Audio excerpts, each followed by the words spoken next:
Good evening, listeners, and welcome back to another thrilling, chilling episode of Hindsight is Horrifying. I am your hostess with the mostest, Dark Jader, here with my co-host, Jason. Hello. You guys, we are kicking it back to the 80s once more. We're on quite the 80s kick lately. With all of our Lethal Weapon and Ferris Bueller and all that other exciting stuff. And this week, we are talking about the cult classic, 1987, The Lost Boys. Woo! Yeah!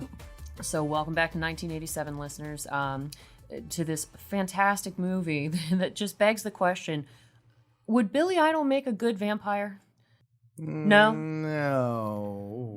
I mean, there are people who still think that, you know, Brad Pitt and Tom Cruise made good vampires, and they didn't. Kirsten Dunst was a better vampire than either of them. He has to look for it. Yeah, Scooby-Doo was a better vampire. And he would have gotten away with it, too, if it weren't for us meddling reviewers. Yes. But, Jason, I know we've got a special person in the studio with us. Why don't you introduce her to our listeners? We have the hardest working woman in show business. Boy, do we ever. We do. I'm very thrilled to have in our studio today the person who made the production of Much Ado About Nothing that I directed earlier this year. Made it happen, made it work. Seriously, though. Seriously. Alicen Cowan, thank you very much for joining us. Woo! Now, let's talk a little bit about the movie. Anybody want to go for this? Well, I think Allison's the resident expert on The Lost Boys. So, Allison, how about you, for those listeners who may not be as familiar as you with the movie, why don't you give them a quick synopsis of what the movie's about? So The Lost Boys is a family, two sons and their recently divorced mom moved to Santa Carla, California, and discover there's more to the, as they call it, the murder capital of the world. I thought that was Atlanta. No. Oh, wait, that was 1996. Yeah, Just kidding. Yeah, Just that was kidding. later. No, Santa Clara had the title in the 70s, and then whenever they made this movie, everyone was all mad because they had gotten rid of that, and then the movie brings it back. And you're just like, God, guys, we just moved away from this. It was because of a serial killer, too. It wasn't because of street violence. Well, no, wait, I thought I read this town of Santa Carla doesn't actually exist. Yeah, but the place where they filmed it, which is okay. It was either Santa Cruz, Santa Clara. Yes, Santa like Cruz, Santa where that yeah. boardwalk yeah. Carnival was. Yeah, the theme park. Right. So, sorry to interrupt you, Allison. So we've got a family who comes and discovers that Santa Carla isn't quite what they expect. And why is that exactly? It's full of vampires. Dun, dun, dun. Dramatic reverb. Somebody should make a movie out of it. Wait a minute. Well, it's the 80s, so what do we start with? We start with,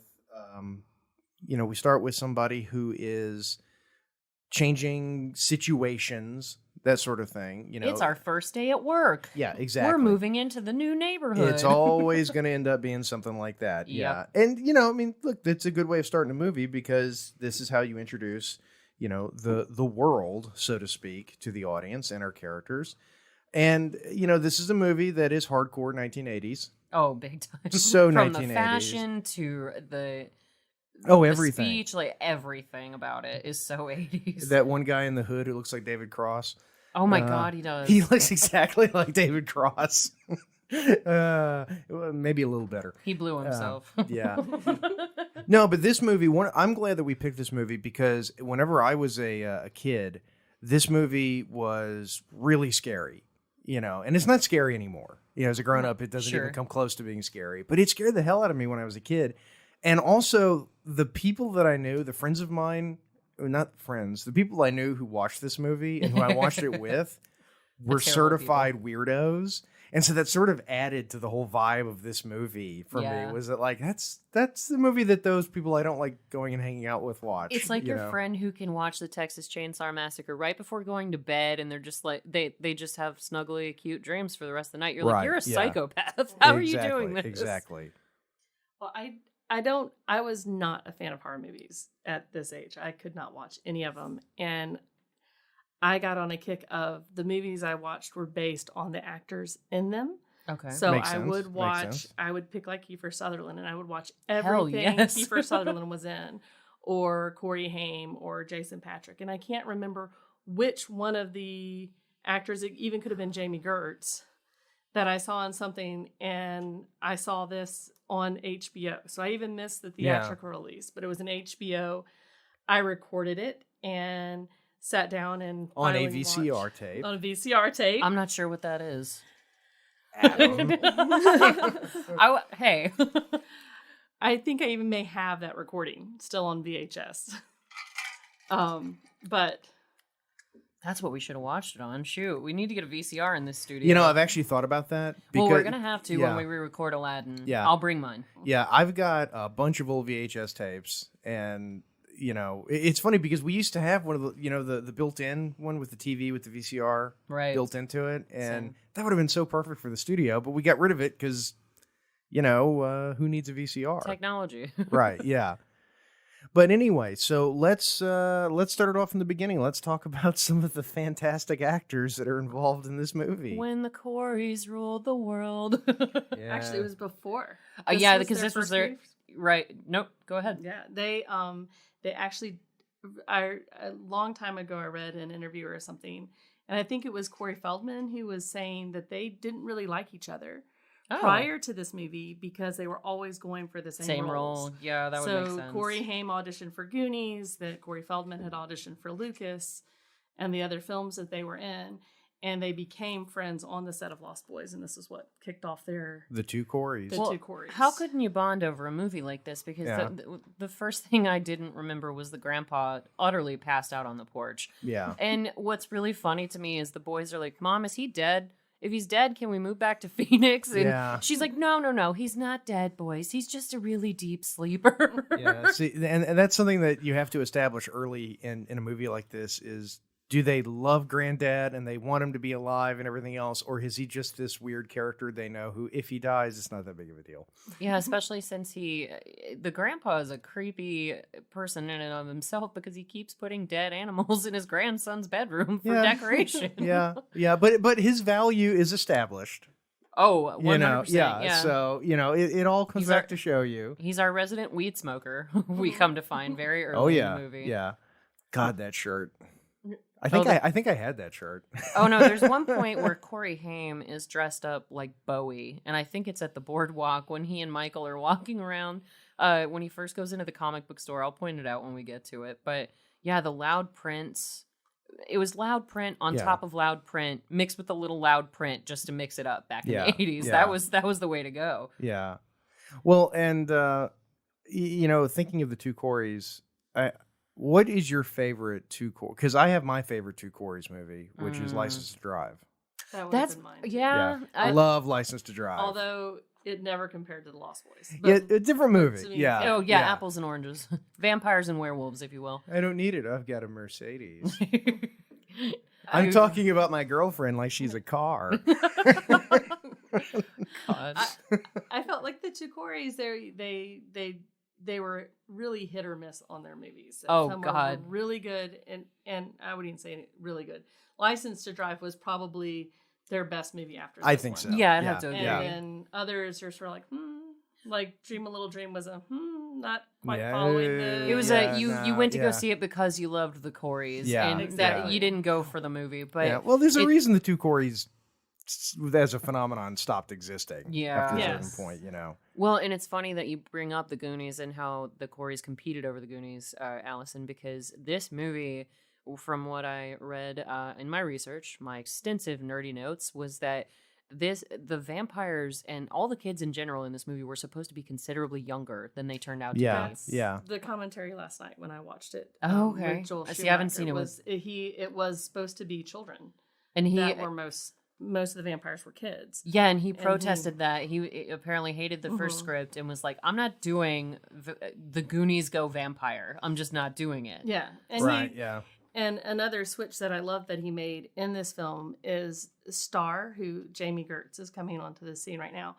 In his vision, she was supposed to be a pixie-haired blonde girl, like a little hippie waif kind of a person. And I just can't imagine anybody else playing Star. I thought Yeah. that. Yeah.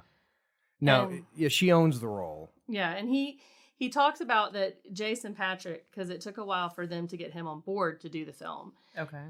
He had seen him in the movie Solar Babies.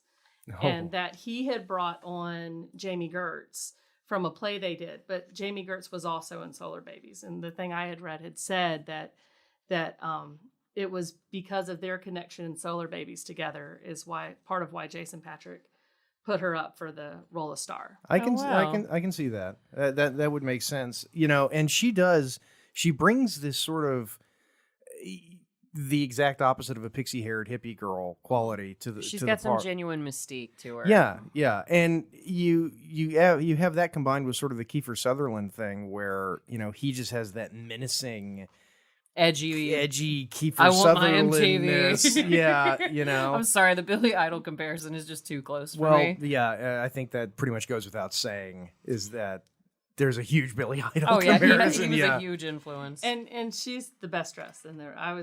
I obsessed over the skirts and stuff that Jamie well, Gertz wore. I could still wear them today. yeah, exactly. I was about to say her outfits are timeless as opposed to literally everything else that everyone is wearing. It's so ridiculous. Well, yeah.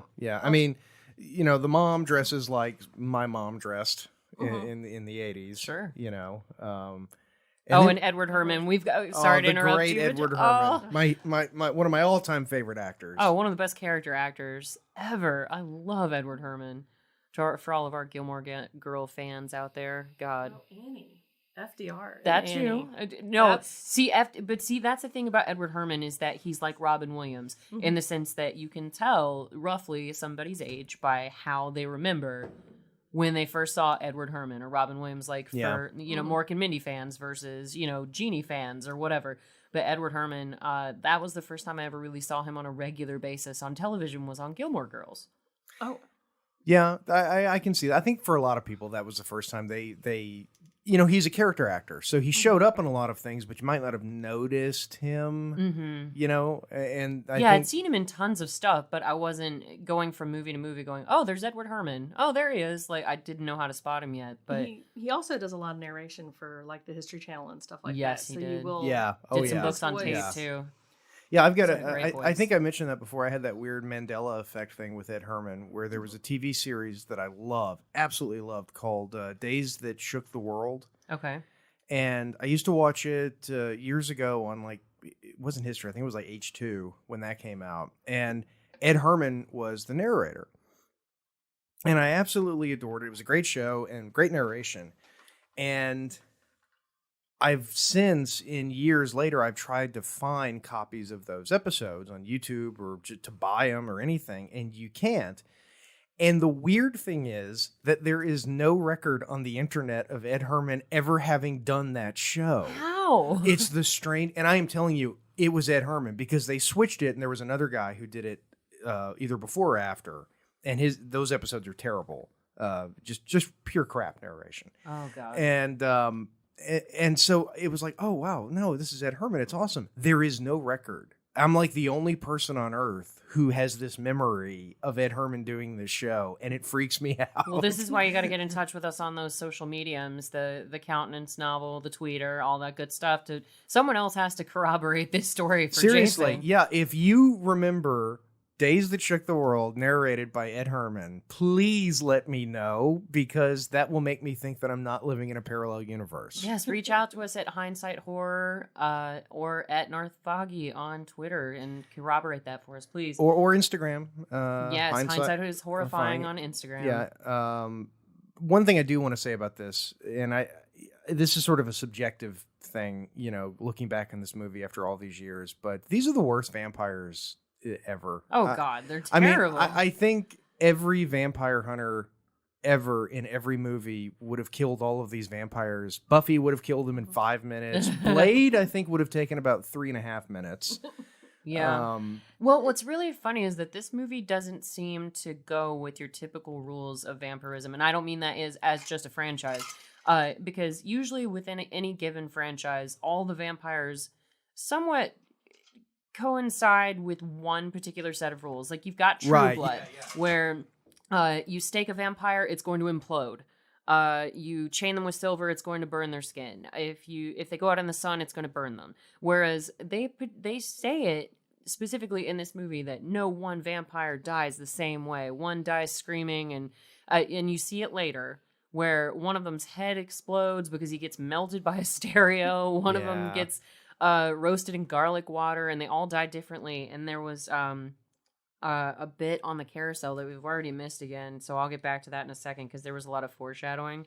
But we did miss a point where they were. Sorry, these looks like such douchebags. Oh, they do. They're such douchebags. The one I always point him out, and we were looking at it. That's Alex Winter is one of the vampires from Bill and Ted. Oh yeah, yeah. It's Bill. And Saving Private Ryan. Yes. Very important. And Bill and the new Bill and Ted that is supposedly going to happen. Oh no, it's happening. Keanu Reeves has confirmed it on the social medium. There we go. It's happening. We watched that last week, and one of my kids said they looked at him and goes, "He will always be Bill from Bill and Ted." Oh yeah, that's all he is. I can't take him as a vampire. No. He's Bill from Bill and Ted. That's who he is. Keanu Reeves is still Ted. yeah. Well, and we missed a funny connection, and there are a couple of them, especially since Joel Schumacher was the director. So we did mention that, but the thing is, there's this guy who's become known as the Sexy Sax Man, who we just missed on the boardwalk, and he's Gyro. But he capoeira. No, but he's capoeiraing that saxophone. But he's this oiled up, muscled man pretending to play the saxophone, which is just a theme in Joel Schumacher films, because St. Elmo's Fire, when Rob Lowe is pretending to play the saxophone and obviously doesn't know how. But unlike in this movie, the Sexy Sax Man is apparently a multi-instrumentalist, went to actual music school, toured with Tina Turner for 15 years. No joke, this guy was legit. But I don't know that the saxophone was one of the many instruments that he played, because apparently he reportedly pretended to play it. So yeah, it's sort of like, I play 15 instruments. Oh, cool. Great. Here's a saxophone. The saxophone is not one of them. I didn't tell you which instruments. Well, he was talking in the special features that this was his third movie, and that Richard Donner was actually going to do it and then handed it off to Joel. Yeah. Yes, because Richard Donner went on to production and all this stuff got slowed down. So Richard Donner went on to direct Lethal Weapon. Yeah. Yes. And Corey Feldman got brought on because of Joel and him being in Goonies together, if I heard correctly. Okay. So, and then Corey Feldman was talking about when he came and auditioned for this part, that Joel Schumacher told him, you need to go watch every Chuck Norris movie, every Rambo movie, every Stallone, Stallone, yeah. and that's how you've got to be for this role. Yeah, and it totally works. He pulls it off. Yes. Yeah. That's what I was thinking, and I didn't even know that. I did look that fact up today on Google, but yeah, the bandana, the hairstyle, the camo T-shirt. Oh my God, it's just, and he's just got the whole. There's a war zone up there. Yeah. Now I will say it works for this movie. They did eventually do 2 sequels to.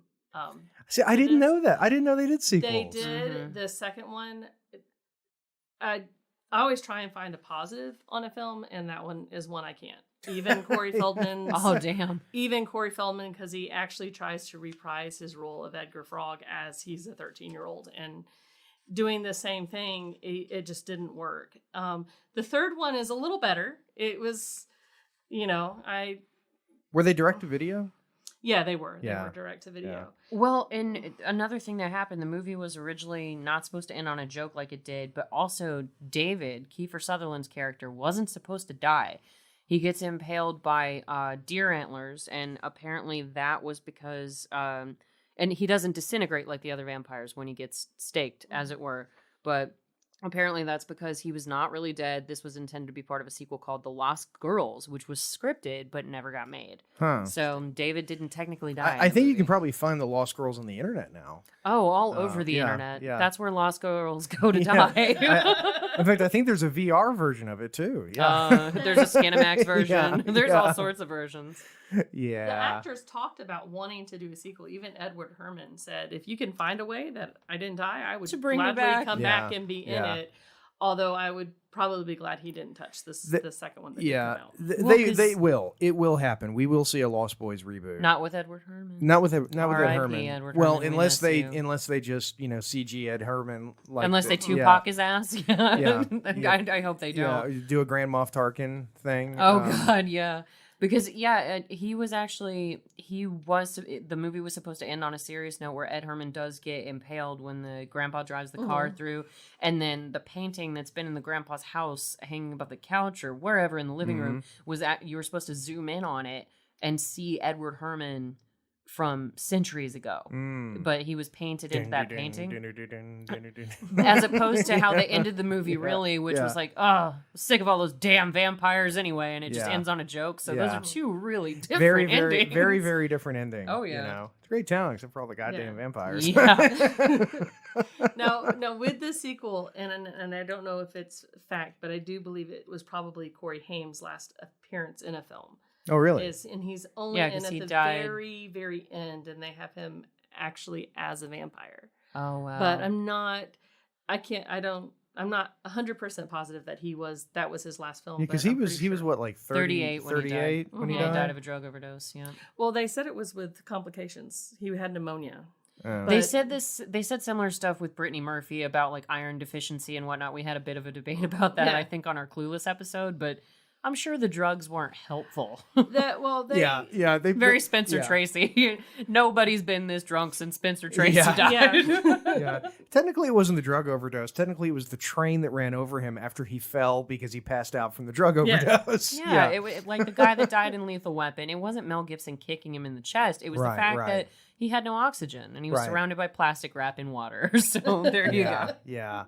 No, I just, these vampires are the least intimidating, least scary vampires that I've ever seen. Well, and I think it's because they kept a balance with the original Lost Boys idea, because it does have occasional very wispy, thin vibes of the Lost Boys from Hook. Yeah. Where they're rolling around on motorcycles and they got the crazy hair and it's like very bangarang, like they're running around Santa Carla. And it's kind of hard to take them seriously. Like, I kind of wish I had seen this movie, because Mag and I, even from our Hercules episode, she and I have very different perspectives on this movie because it was one of her favorites growing up. And she showed it to me when we were later teenagers, like I want to say like late high school, maybe going into college was the first time I saw this movie. Yeah. I don't know why that is, but she loves this movie to death. And I went to her at work today and I had my little book and I was like, all right, I've got questions. So she was like, it's a perfect movie. It makes perfect sense. I was like, I beg to differ. So. Well, one thing about the movie is that it's short. It is. It's a short movie. And I think that was very smart on the producer's side because it couldn't have gone much longer. They got here it is. We're done. Yeah, they stretched that dough as far as it was going to stretch. That's it. Yeah, and it still made a ton of money. You know, did it really? I think it did. It was a success, wasn't it? I think it did really well. Yeah. Or decent for it. A lot of the actors like Billy Wirth here, he was just a model, and I don't believe he did many more films than this. Brooke MacArthur, who is the other blonde that's with the group, he's no blonde. He did a movie called Thrashers, and that was wow. from the 80s, and he didn't do much more after that. But this was, Kiefer Sutherland was saying this was his actual first American film because he's Canadian born. Mm-hmm. Yeah. And then he becomes Jack Bauer, the most rugged American hero of all time. And we watched, I showed my 15-year-old Stand By Me last week. Oh, there you go. And with him playing Ace. And you came back, and to me, there was a lot of similarities between David and Ace that I had not put together. There was, but he went on to a great film career. Well, there's a lot of, when you look at these movies, I mean, you do have a lot of not boilerplate, but there are 80s characterizations that if you watch this or you watch Gremlins or you watch Iron Eagle, you're three totally different movies about totally different things. You're going to sort of see the same characters popping up. And that's fine, because that's one of the reasons why 80s movies were good. They had this sort of universe that they worked with. They had these tools at their disposal, and they were really good at using them. Yeah, there were cut out plans for certain things. And, Oh, and Jason, I know you recognize the mom, Diana Weister, right? Oh, well, Deanne Wiest. Deanne Wiest, sorry. Yeah, she's been in a... one of our very favorites with Nathan Lane and Robin Williams. Oh yeah. In the Birdcage. Yep. Yeah. Well, she's been in a ton of stuff. Though. No, she has, but like that's one of the first times I would have seen her was the Birdcage. Yeah. So that's just, it's funny how you hop backwards, Yeah. depending on which movie you saw first. She had just won an Academy Award going into this film, is what What? they had said, and they had written this part for her. That's who he wanted to play, and I think it was Hannah and her sisters that she did win that Oscar. Oh my God, you're right. But she was the only actress they had in mind for this particular character. When she's just wispy enough and mom enough, like she does the mom thing really well, where it's like, okay, honey, I know you were out until 3 a.m, but aren't we still friends? Like, it's just she's trying so hard to help her boys and raise them correctly. Well, but... and she does a good job of the mom who's divorced and trying to get back out there. Yeah, it's a very niche market that kind she of thing, covers, you know, with very, very unfortunate hair. It was 1987. I know it's 1987. Got the icing going on. I think a lot of people had unfortunate hair in this movie. Yeah. Yeah. I mean, the older brother, Michael, who I've got to put this out there. It's kind of like Deer in Mrs. Doubtfire because Robin Williams says that word about 101 times. Mm-hmm. Apparently they say the word Michael about 118 times in this movie. Have some rice, Michael. 1 billion people can't be wrong, Michael. You're eating worms, Michael. Was that racist? A little. A little. Oh, there's no salt on my worms. Oh. Yeah, this scene always got me when I was a kid. Yeah, it's gross. I mean, it really is. Well, and that's one of my questions too. And Meg kind of schooled me on this as well. Maybe we should have brought her on so that she and Alicen could compare notes. But Meg, because I asked her, I was like, all right, I've got questions about this movie. Why worms and maggots in the food? Like, how? And she goes, I was like, the rules for these vampires are so weird and made up. She's like, no, it's actually kind of going back to more old school rules about vampires, like how they could turn into bats and how they could do this. They have kind of magical powers to them. They do a little bit of both with this movie, because you have this, and I've always thought it was the compulsion power to make you believe that you're seeing, that they can compel somebody. Yeah. However, the next scene when all Michael does is drink David's blood and he's a vampire, that does go against even almost all the vampire lore, that you're almost you have to be bitten and almost dead. Yeah. For it to work. Well, and is it David's blood? Because I thought he drank the blood of the head vampire, which turns out to be Edward Herrmann. Spoiler alert. No, we go back and forth. We don't go sequentially. So you're good. At knowing the end of the film, it probably is Edward Herrmann's blood, but they always refer to it as David's blood. Okay. And in this, Star does later on, yes, that was David's blood you drank. Okay, but but Star's kind of woefully misinformed, though, because she thought David was the head vampire, too, and he's not. Well, to be fair, he is a douchebag. So lying to your girlfriend kind of goes part and parcel with that. Is she his girlfriend, though? Because you get that feeling at first when... That is so not blood. No, it looks like Kool-Aid. Yeah, it's Kool-Aid, yeah. Don't drink the Kool-Aid, Michael. But... have some blood, Michael. Michael. But even his reaction, if you look back at Kiefer Sutherland's reaction to drinking the blood, it does make it more sense that it's Edward Herrmann's, because he's sort of like, yeah, I really like this. And I'm like, okay. Not sure you'd have that reaction to drinking your own blood. No, maybe not. Yeah. Unless you're just really full of yourself, which David kind of is. He but could be, yeah. No, but is Star David's girlfriend? Because really all you see, and the plot comes around full circle to where Michael's obviously interested in Star, and David keeps blocking him off at the pass, and it looks very possessive. Like, no, this is my girl. She's on my motorcycle. She is so mine, Michael. Yeah, Michael. But you don't have to beat me, Michael. Yeah. You just have to keep up. Yeah. I'm a rough and tumble vampire, Michael. I always thought that she probably was lured in by David, and at one point was a love interest, and then he made her drink blood, and she's very upset about the whole thing. Yeah, because she seems to be kind of their food source at first, or maybe just a hanger-on, but then you find that she's sort of vampiric. And he does mention that when they bring Michael down, not in this scene, but a little later on, that he was supposed to be her first and turning her into a full vampire. As in, she was supposed to murder him. She was supposed to murder him when they have their... Because that could have different implications the way that you phrased it. Yeah. Sorry. Yeah. Well, so I'm just trying to think of something. Because their lore is that you can drink the blood, but you're not a full vampire until you make your first kill. Yeah, you're Right. you're just Blade until then. Yeah. Yeah. And again, that goes against those Daywalker. But Your mascara's running. Boy, he really hates the government. God. Yeah, no, I'm watching these guys and I'm thinking about what you're saying about Star, and I'm at a loss because I can't come up with something vampire related that rhymes with hag. Jesus.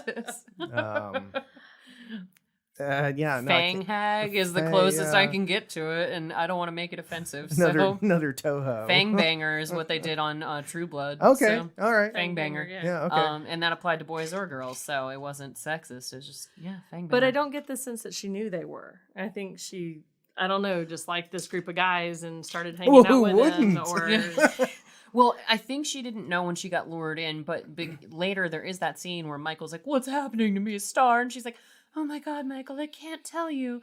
I just can't tell you, Michael." And it's like, God, just Schumacher tell him. hasn't written that part yet. I haven't gotten the script yet. I We don't did a reshoot know. this morning, and I'm not sure what direction we're going to move in. Yeah, is it going to have a lighthearted ending or serious? I don't know. Am I going to get cut out like Kelly Jo meant? Oh.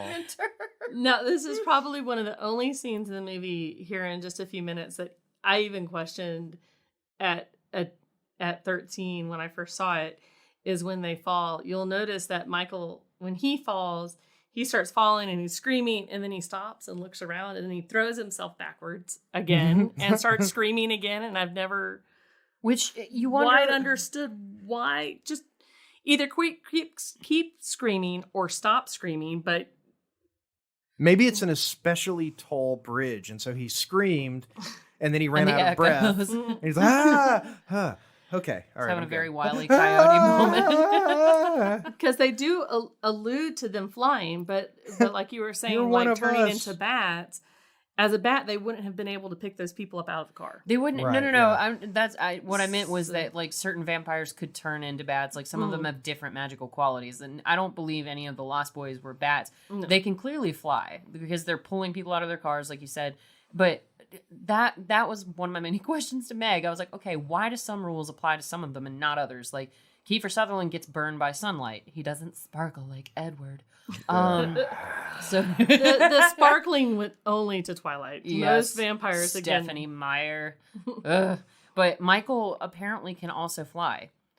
Yeah. Even though he's not a full-fledged vampire. So you have to want, and yet when Michael goes out in the sun, he doesn't get burned, yet he's very sensitive to sunlight. He's a needs daywalker. He needs Yeah. he's Blade. So here he goes. You see him like screaming and fall, and then he stops. He's like, "Oh, Huh. just Very calm, never-ending like, this is story. sorta cool." Yeah. Just floating in the fog. And then in a second, he just like flips back and starts screaming again. And then he wakes up in his bed.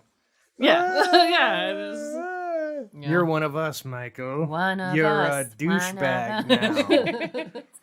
Give him frosted tips. no, No. I need highlights and I need to wear my sunglasses at night. I will say only one of the comments that my son made, it was just so random, is when they show him on this bed, he goes, his shoes are on his pillow. That is so That gross. bothered me too. Yeah. That- I mean, come on, They man. needed to move him another way. Yeah, seriously. No, but he has to look disheveled, guys. That's the Yeah, whole point. Yeah. There's some expert camera work going into this Yeah. shot. Nice, Oh, nice 3-day beard. I haven't shaved in 2 weeks. Yeah. He is a douchebag now. oh yes. I do think what a lot of made this movie was the humor that they did put into it. They do a lot of pop culture references from the time era. Like my kids didn't catch. They asked me who Eddie Munster was, and at one point they make one of the lines is look, it's the attack of Eddie Munster, and they're Yeah. like, Yeah. well, who's that? But at that time, the Munsters was still running on TV, and Yeah. Mm-hmm, mm-hmm. And so I think that played a lot into the success of the film. Was there Yeah, so I many mean, catchy lines? It's so many of these movies, they go beyond just being a creature And- of the era. That was Kelly Jo Mentor right there. That Yeah, was her big scene. Because she's actually still listed in the credits, like you said before we started recording, Allison. But like 90% of her role in this movie was cut, Completely cut. but from they the still movie. listed her, so that was nice of them. Yeah. Well, that's life in the the big Hollywood game. But you can catch her on the special features edition of the DVD. Yeah. Not to be confused with a VHS. It's a round object that you put into Yeah. this thing Yes. called a Blu-ray player or something. I don't know. I don't know how any of it works. This house, by the way, I don't think I've ever seen a house in a movie that felt more like it was on a soundstage, with the crappy trees or bushes blowing in the background. It's very Sleepy Hollow, like with all the the shutters are blowing open and like it's just very old school. Yeah, it really, I don't know. It does have that feel to it. Like we built this on a soundstage. Yeah. Oh God. And one of the things I have to point out about and it's just part of the 80s look is all the arrows in the jewelry, the long earrings that even the guys were wearing because that was the way to do it back then. And wearing your sunglasses in the house. Well, apparently at some point, Star pierced his ear last night too. Yeah, apparently. He walks up to her at the thing. Maybe that's a natural thing that happens when you become a douchebag. Your ears just become pierced all of a sudden. That was before he hung out with them, actually. He was on the boardwalk, and he was watching a girl get her ears pierced. Okay. And Star walks up to him, and she's like, I could do that for free, and like lures him away with the promise of an ear piercing. And that's when they go down for Chinese. Oh. Yeah. That's because she's about to get on the bike to go eat with him, and David pulls up. Yeah. What other transformations happen to you? Do you suddenly get a tribal tattoo? You start wearing Sperry loafers. Yeah, you start wearing Sperry loafers. You do polo shirts and khaki shorts. Yeah. I always did question this scene as young too. When you're talking special effects wise, to me this always looked like I didn't know. Oh, if you it's were totally notice fake. that. Totally fake looking. Yeah. I mean, you hear the motorcycles, but it was completely flashlights and lights. Oh yeah, it's so obviously guys outside with flashlights. Yeah. Every time it happens to even the couple that's making out on like Lover's Lane or whatever they call it in this movie. Yeah. Where they're and what's funny is that couple that's making out in the car, the girl keeps slapping the guy in the face. like get off of me, Steven, or whatever his name is. But then all of a sudden there are red lights everywhere and you're just like, are they being abducted? I'm being murdered. I'm being death. murdered. Okay, but when I get back, I'll expect sex. Yeah. It's almost like the practical effects in the It shower scene when you know that it's like 10 guys with shower rods and they're just wagging them at this kid. Oh, carnation milk. It's disgusting. Good thing you spilled it on the floor. Well, the scene in the couple, he stole that comic book for her from the Frog Brothers in the comic book store. That's right, he did. So happy. Everybody knows that your virtue's worth at least one comic book. No, I did not recognize this as a kid, but last night when I rewatched it, Michael actually goes and tells Corey Haim to go take a bath, and I'm like, he's a little old for you to be telling him to go take a bath. Just a tad. Yeah, his big brother. Well, and maybe he knows that the mom will be pissed if the younger brother isn't clean. Yeah. I don't know. Yeah. But I don't see him as 12 in this movie. I see him as he's like 15, 14, 16. Yeah. But he's kind of having a Ferris Bueller time in the tub where he's putting his hair up in a mohawk and that dog looks like he wants to be in a different movie. What's his name? Nanook? Nanook. Yeah. He's such a pretty dog. Oh God, he's gorgeous. He's not as gorgeous as my German Shepherd, Millie. Hi, Millie. Mommy loves you. But yeah, you do see Nanook earn his keep because Michael gets his first pangs for blood and then he goes to attack his little brother in the tub. Well, see, that's what it looks like, but I think it's equally plausible that becoming a vampire or douchebag gives you horrible diarrhea. And so, Oh, God. But, there's a kid taking a bath, and so he's like, get out of the bathtub, I got horrible diarrhea. Gotta kick you out of here, kid. It's either the blood or that Mexican food I ate. But either way, this is Chinese maggots? Yeah. This isn't going to be good. But yeah, it's that's a good dog, Nanook, because Nanook knocks Michael down the stairs and rips his hand open. Yeah. So that's pretty crazy. Yeah. Michael. And I love this moment here because Corey Haim goes down the stairs, Sam, and he's like, Michael, what happened? Because he doesn't really see Nanook attack his big brother, but he sees that Michael's had his palm laid open by his dog, and he's like, "What'd you do to my dog to make him bite you?" Yeah. Well, because that's what I would. Exactly what I would say. That's how I would react. Like, yeah. I had that talk with my cousin's kids when they were very little. We had a very small schnauzer who wasn't used to kids, and I was like, "No, guys, he doesn't want to have anything to do with you. I know that if he bites you, that's because you pulled his tail or yanked on his ears or something, so don't do those things. But with a big dog like that, it's a little more serious." Yeah, yeah. Yeah, so, this is, again, in 80s movies, there's always this point where normal people would react totally differently to the situation. Michael, your reflection in the mirror. Yeah. It's like a terrible special effect. It's almost like the movie didn't have enough budget. It's like a shit-sucking vampire. That's a line. That should be in some book. Of they've really got some great terms in this one. This movie apparently invented the term "vamp out." Oh, really? Yeah. Oh, I read that on my geeky a little note. shit-sucking vampire. You don't know how vampires work, evidently. I mean, Oh, I'm just saying. Well, he Oh, just God. got the comic book, so he's just learning what a vampire That's is. true. Well, he's So- no, He bought the wrong comic book then. no. They gave it to him. They gave it to him. Yeah, Oh, the yeah. comic book managers gave it to him because they're like, read this, it might save you life. Like it's, Yeah. but no, all these moments right here are actually reminding me of Beetlejuice because it's like when Winona Ryder first sees the Maitlands and they're kind of wispy, just like Corey, just like Michael, and then only then, when weird stuff starts happening, does he approach his survival guide. Kind of like how the Maitlands died. Yeah. And then only when somebody moved into their house and they got pissed off about it did they think, oh, maybe that survival guide is worth something. Right, Like, yeah. I don't even know. I just love, go get yourself a sharp steak. Oh, okay. From my pile of sharp steaks that I have laying around. Like, you too. But steak is meat. How am I supposed to? And I think their parents are dead. Yeah, it is. They overdosed in the corner. Are or they something. dead? They don't move. They're in that position almost every time you see them. Good Lord. I mean, it could be, and certainly if you're going to go is there a supernatural character in the movie, you could do it in this one. And I've got to ask, what's happening right here? So Michael's in his bedroom and he starts to float toward the ceiling. That's like, the flying thing. Yeah, it's like Making great. effect. Did you ever see Greatest American Hero? yes. Okay, it's the same thing. No, it's not. Yeah. It is. No, Believe but I it mean, or not, I'm walking on air. air. But no, Spock. He goes full Shatner in this scene. Shatner. No, I'm serious. Look at him. He's channeling William Shatner He and throughout David this whole scene. Carradine both studied under William Shatner. My God, I can't stop flying. I can't Spock. let go of the curtain. Damn it, Bones. I've turned into a douchebag. But this isn't flying. That's what I don't Yeah, it's- understand. it's- Is that like it's like he's being pulled by a giant magnet, and he's even Yeah. freaking out because then his little brother Sam gets on the phone and he's calling his mom, who's supposed to be on a date with Edward Herrmann. Well, ladies, it's sort of like any other change in a young man's body. Oh, They're so you just- smacked they're- into the they're- ceiling they're- a few times? This I don't was want to know. I don't wanna know. You just gonna softball it in like that?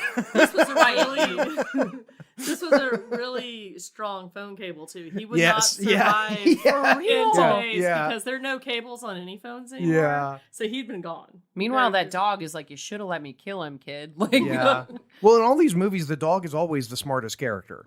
The dog is always the one that if he could talk would go, okay, here's what's going on. He's a vampire. Let me kill him.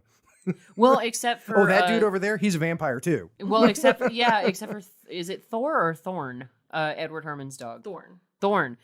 He is the vampire hellhound. protector. Yeah. He's the hellhound, so he protects his vampire, whereas Nanook protects his human from a vampire. Well, because Michael's not his boy. Yeah. Yeah. Well, and that's what I was going to ask Alicen, because I'm sure she knows the answer to this. Like, when they go and the boys all siege on the vampire hotel and they kill a bunch of the vampires. They just kill one. Well, it's not Yeah. just that, but like, why don't they have a hellhound? Or is Yeah. it just the big wig vampire that has They really one? don't. They don't really line these rules up. That's what Yeah, I'm no. saying. Too The much in rules this don't apply movie. to everyone. It's kind of And crazy. it's like the rule where they like Edward Herrmann gets invited to the house, which is a very classic vampire thing. That if Yet you none of the invite rest of them in, need that. But usually is if they invite you in, they can come in whenever they want. That's all it does. Yeah. It doesn't make them immune. Yeah. And Right. in this movie, it completely makes you immune to any of the vampire Except being impaled by a wood. stake. Yeah. Yeah. Doesn't matter to the stake. And Right, yeah. when you were talking about like Kiefer Sutherland getting the antler horns, I always questioned that. Would those antler horns count as stakes? No, they're not wood. Because they're not wood. No. They're bone. No. Well, the whole rules of vampires thing is a little loose. No. That's what I was saying earlier, is that it's fine that it differentiates from franchise to franchise. Because like I said, in Twilight, they sparkle. In True Blood, they don't. They set on fire in the sunlight. Yeah. But in this, I mean, I guess it's because Michael's not a full-fledged vampire that he doesn't burn up in the He's sun. a daywalker. Yeah. So, all he needs is sunglasses and 2 swords. And So some here's badass your sunscreen. foreshadowing on Laddie, Chance Michael Corbett, the little boy. Yeah. Oh yeah, he's been missing. The little boy that's hanging out with Star at the boardwalk. Yeah. Yeah.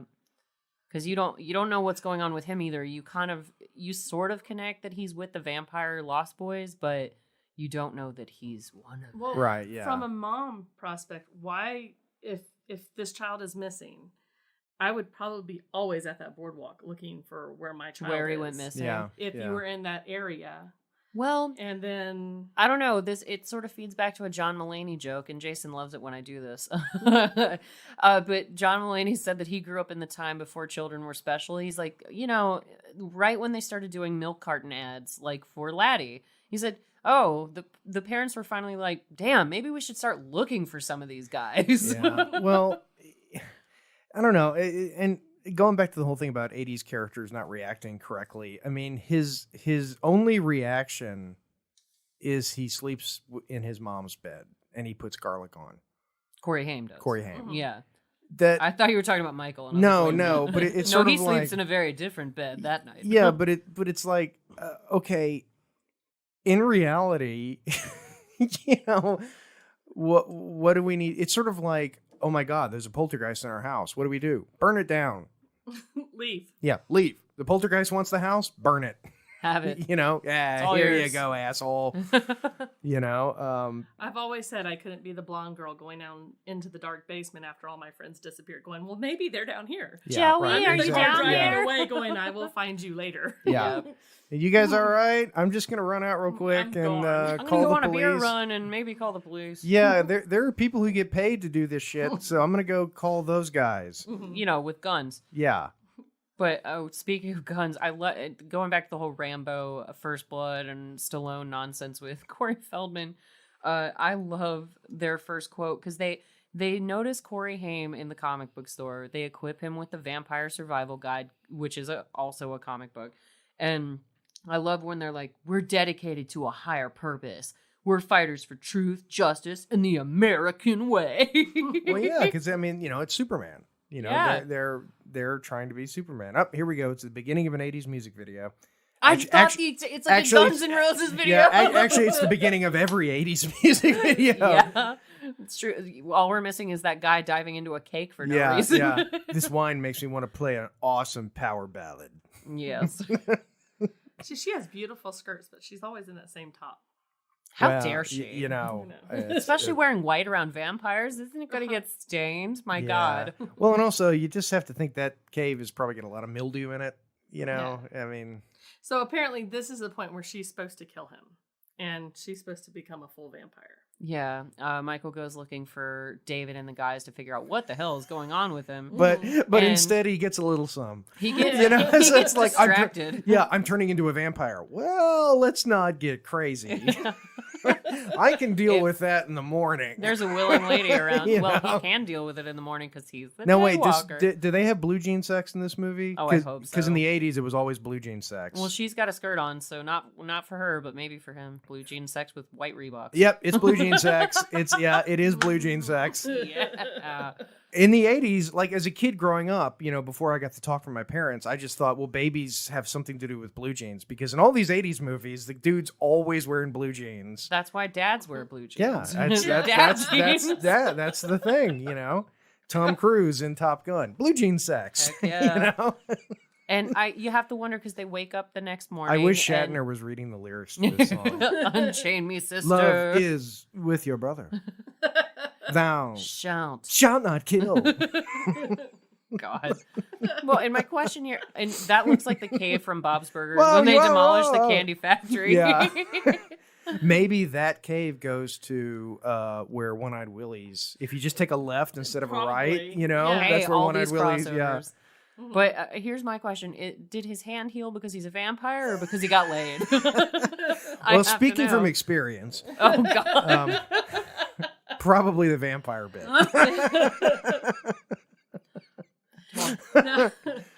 Well, and also you can tell they're vampires because their hair and makeup is perfect. Mm-hmm. Yeah, nobody has any. You got sex hair. Yeah, You yeah. got it from me, girl. None of that's Whoa, happening. I had sex and my hand heals. So this is very random. In the decorations of that cave, Kiefer Sutherland talks about that Mhm. it fell during the 1906 earthquake. Yes. But there's a huge picture there of Jim Morrison Yes. back there. So Yes. I wonder why they used Jim Morrison, because I can tell you. my husband Oh, you found out. gets no, not by that. I had never put together that People Are Strange was actually Yes. recorded by Jim Morrison first. Yes. But in this movie, it was Echo and the Bunnymen that actually sang Yes. this version, and that was the version I fell From in the love with. soundtrack to the hit And- movie Dark City. And when you go into the room where they keep Star and Laddie later, there's a poster of Echo and the Bunnyman. So they tie all of it together. Yeah, because they did the cover for the original Jim Morrison song. Yep. So So that's it why all- it's just a throwback to Yep. that song. That's exactly what it is.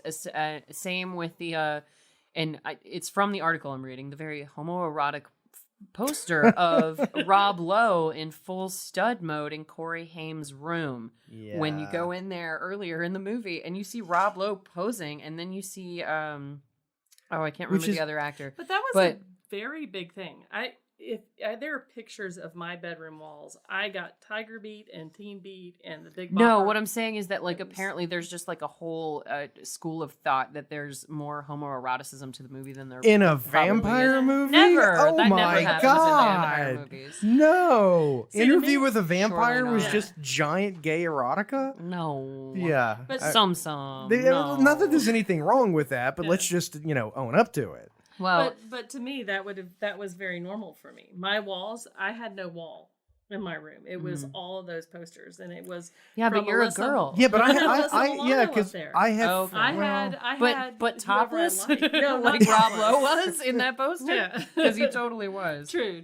yeah, because I mean, I had the typical airplanes, Ferraris, my Carmen picture- Electra. No, Carmen Electra was a little bit later. I was trying not to age you. Yeah, Jason. no, I was not thinking that you've no, done that countless no, times no, to no, yourself. no. For me, it would have been Kathy Ireland, Elle McPherson, Dame Judi Dench. Dame Judi Judi Dench. Dench. I messed up. Dame Judi Dench. If my parents would have let me, yeah. Oh Lord. You've been a bad boy, 007. See, I knew. Yeah. Okay, but yeah, there was a Rob Lowe connection. So it said fans were pointing out when they were discussing the film's homoerotic undertones. The connection between Rob Lowe and the Lost Boys is Joel Schumacher, which I brought up earlier, because he did St. Elmo's Fire in 1985. And there's also a 16 Candles connection, because there's a 16 Candles Jamie Gertz poster. is in Jamie Gertz Huh. was Robin in 16 Candles. She gets her hair. Her friend is the one with the haircut and the door jamb and Yes. 16 Candles, and she takes the scissors and Mm-hmm. Did your brother Butchers do the that? hair. You have to kill the and head I can vampire. even go earlier with Jamie Gertz, is she had an appearance Brilliant. on Family Ties There you go. as Yeah. to see her very, very young. Yeah, so, okay, you kill the main vampire. I get that that's the thing you have to do. Sure. How does one become a head vampire? Is it like a thing? Is it like the president? When You're the one who sires all the other vampires. Like, you have to be the original who then sires them, as far as I'm aware. But Okay. this movie doesn't follow typical rules. Well, that's true. Yeah.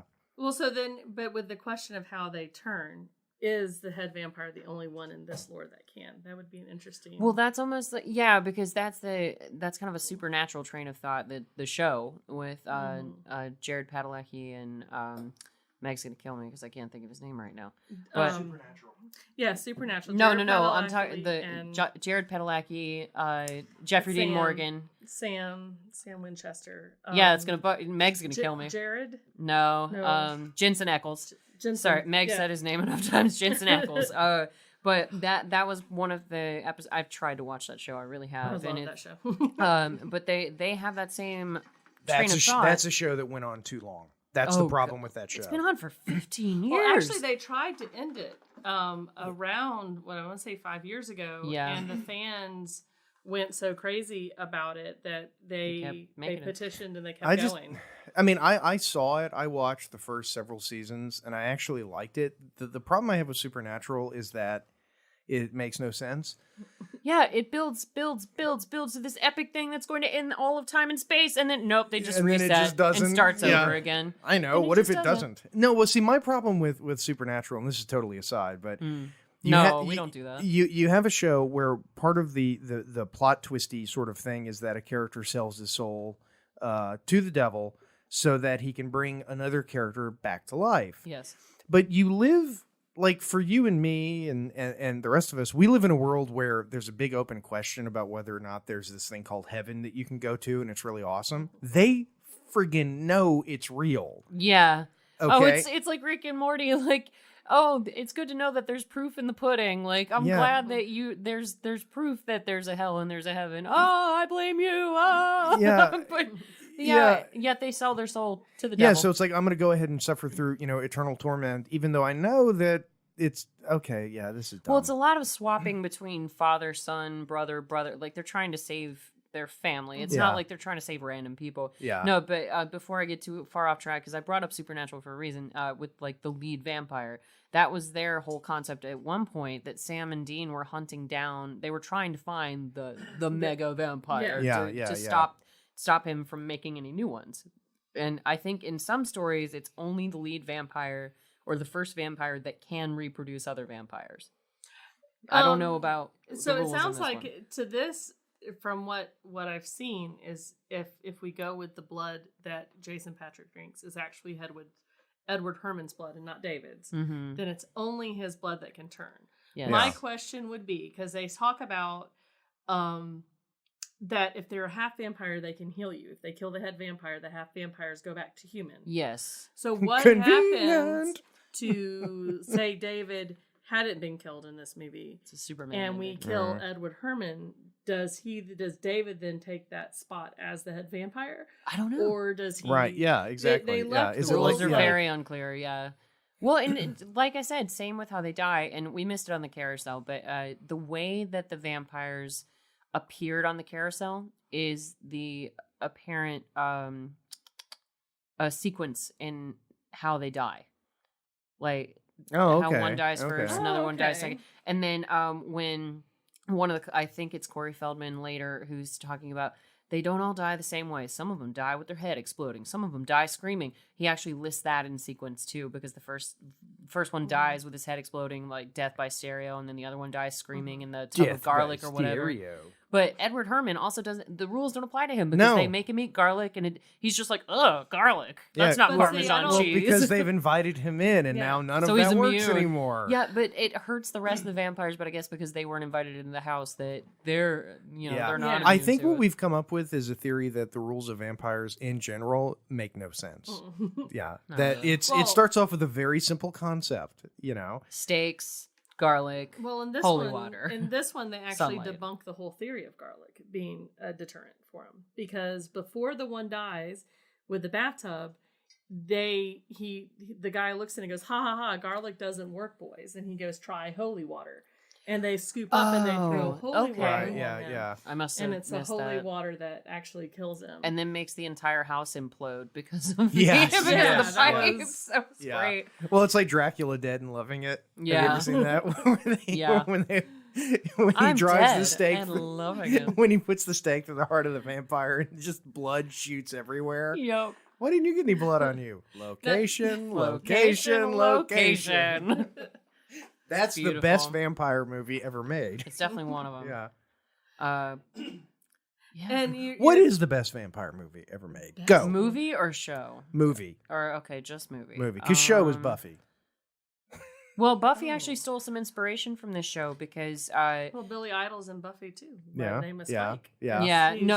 Joss Whedon actually admitted to that. He said that Spike did have a specific Billy Idol feel. And the fact that looks a lot like David. It's that whole. He was part Kiefer Sutherland, part Billy Idol, and plus the fact that Whedon liked the fact that in Lost Boys, you didn't necessarily know if somebody was a vampire if they were just half of one. So you could see somebody like Spike or Angel and not know that they're a bad guy or a good guy, and then like the one who's a good guy suddenly turns into a vampire, and that questions your whole character of him and whatever. But so a lot of inspiration for Buffy came from the Lost Boys. So I would have liked to known a little more about, because they were the bad guys in the film, but at the same time I didn't necessarily hate all of them either. Of course you didn't. You didn't have that. Hell, I love Negan. Well, because they do tend to kill douchebags. So they only kill douchier people than them. Yeah, so it's very Robin Hood. Yeah, what's going on? Same as usual. But instead Morty's of a sequel, killing Mortys. maybe a prequel about how David became a vampire. Yeah, and that would be a cool. Call me vampire one more time. You just broke like all the protocol. Okay, best Kiefer Sutherland movie. Best Kiefer Sutherland. Dark City. Stand By Me. Flatliners. Okay, next. Moving on. Those were all valid answers. Because we totally agreed on the first one where we were like, best Corey's movie, best Kiefer. It's funny how we all came up with different answers for that one. But I mean, Flatliners, I'd have to rewatch it. But I have to take that back. Young Guns. Was that's a Kiefer fantastic That's a good movie. one. Yeah, Young I mean, it's Neil Bon Jovi. Lou Diamond Lou Phillips. Phillips. Sorry. Yeah. Dermot Mulroney making his one of his. Oh first, man, I gotta show that to my kid Not this to be weekend. confused with Dylan McDermott. Holy crap! very It's Yeah, different another one of my guys. very favorites. yeah. No, we've got to watch Young Guns. Another movie with an unnecessary sequel. Yes. Yeah. Yeah. So they had a great cast on both of them. Not quite as Young Guns. No. Slightly older Young Guns. Going to college this year, Guns. Smith and Wesson Guns. Thinking about settling down, Guns. They could have just expanded that cinematic universe all the way. They could have done it. Retired Guns. Middle-aged man. Old man. Dead man. Guns. Dead Guns. See, I wouldn't want to be a vampire for one reason. I can't wear contacts. And it seems like that is a requirement. You know, that's a thing with a lot of actors. Even Harry Potter, one of the bigger qualms with his character when Daniel Radcliffe took over is that he has blue eyes, and he's specifically supposed to have very green eyes like his mother Lily. But Daniel Radcliffe couldn't wear, or no, he offered to wear the contacts, but they irritated him, and he would have had to take like a certain medication to even get his eyes to accept them, or I don't know, something complicated about it. Somebody straighten me out on more trouble than it's worth. No. Now this is one of the best lines about a vampire right here. What's that? You know, sleep all day, party all night, you'll never grow old. You gotta fight for your right to vampire. So basically, every '80s rock band, right there, every '80s hair band, you know, Twisted Sister watched this and went, "Yes, we agree. We are not going to take it anymore." We got to do Iron Eagle. We got to do so many movies. That's got the best soundtrack. We need a Slater movie up in here from the 80s. Yeah. That's what we need. Heathers. Yeah. Oh, God, yes. Yeah. Oh, I'm in. God, I love Heathers. I still can't believe they made a musical out of Heathers. Oh, they make musicals out of everything now. Mean Girls, Clueless, Minions. No. Yeah. Beetlejuice. Well, that I could believe. Because Beetlejuice I think it's already failed. Has it? Yeah, I think it's already failed. Yeah. The Universal show was enough. Like, I saw that back in the 90s. That was cool. You know, with all the dramatic music that they've got and Beetlejuice tearing around the stage. But for like an hour, and then it's over. Yeah. And you know what you're signing up for when you go to Universal. You expect that kind of tacky stuff. But no. See, and it's interesting that they have a point in the movie where they think that Ed Herrmann is the head vampire. Mm-hmm. Yeah. And then they throw them off the scent.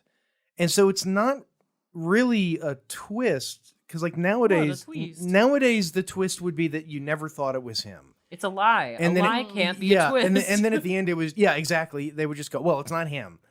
And then they would just be lying to you the whole time, and it turned out it was him. Yep. But in this one, they do actually establish that they're pretty confident that Ed Herrmann is the head vampire, and then it's like, well, I guess we're wrong. Yeah, and they disproved it. Yeah, so it's again, and I've said this before about 80s movies, that if you go back and watch the 80s movies that stick with you, you know, Lost Boys, Last Starfighter, Goonies. Last Starfighter. A lot of them are not what we would on the surface consider to be good cinema. No. But No, then no. when you watch and you actually look at how it's written, you realize this was still written by somebody who knows how to write a screenplay, knows the structure, knows how to do it. When do we put this in here? When do we do that? It's your whole argument about like the Death Race 2000 where you're like, these days movies are so terrible.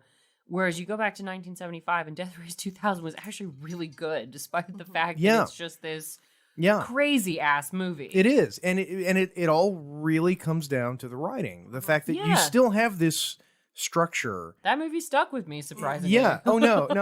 Yeah. Believe it or not. That's a movie that you watch Death Race 2000, you're never the same. No, I haven't but been when since. they remake these movies, like you're talking about, they'll remake this one. I don't think The remakes they are will horrible. be able to do it because of those, like the unique lines, like Attack of Eddie Munster, and it would feel okay. So you've come up with more modern twist on that, right? But, yeah.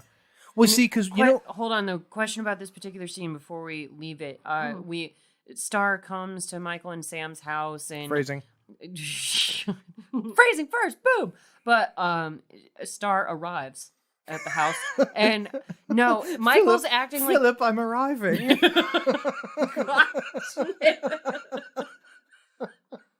If anybody knows where that joke came from, put it in a comment. Oh, Mr. Drysdale. But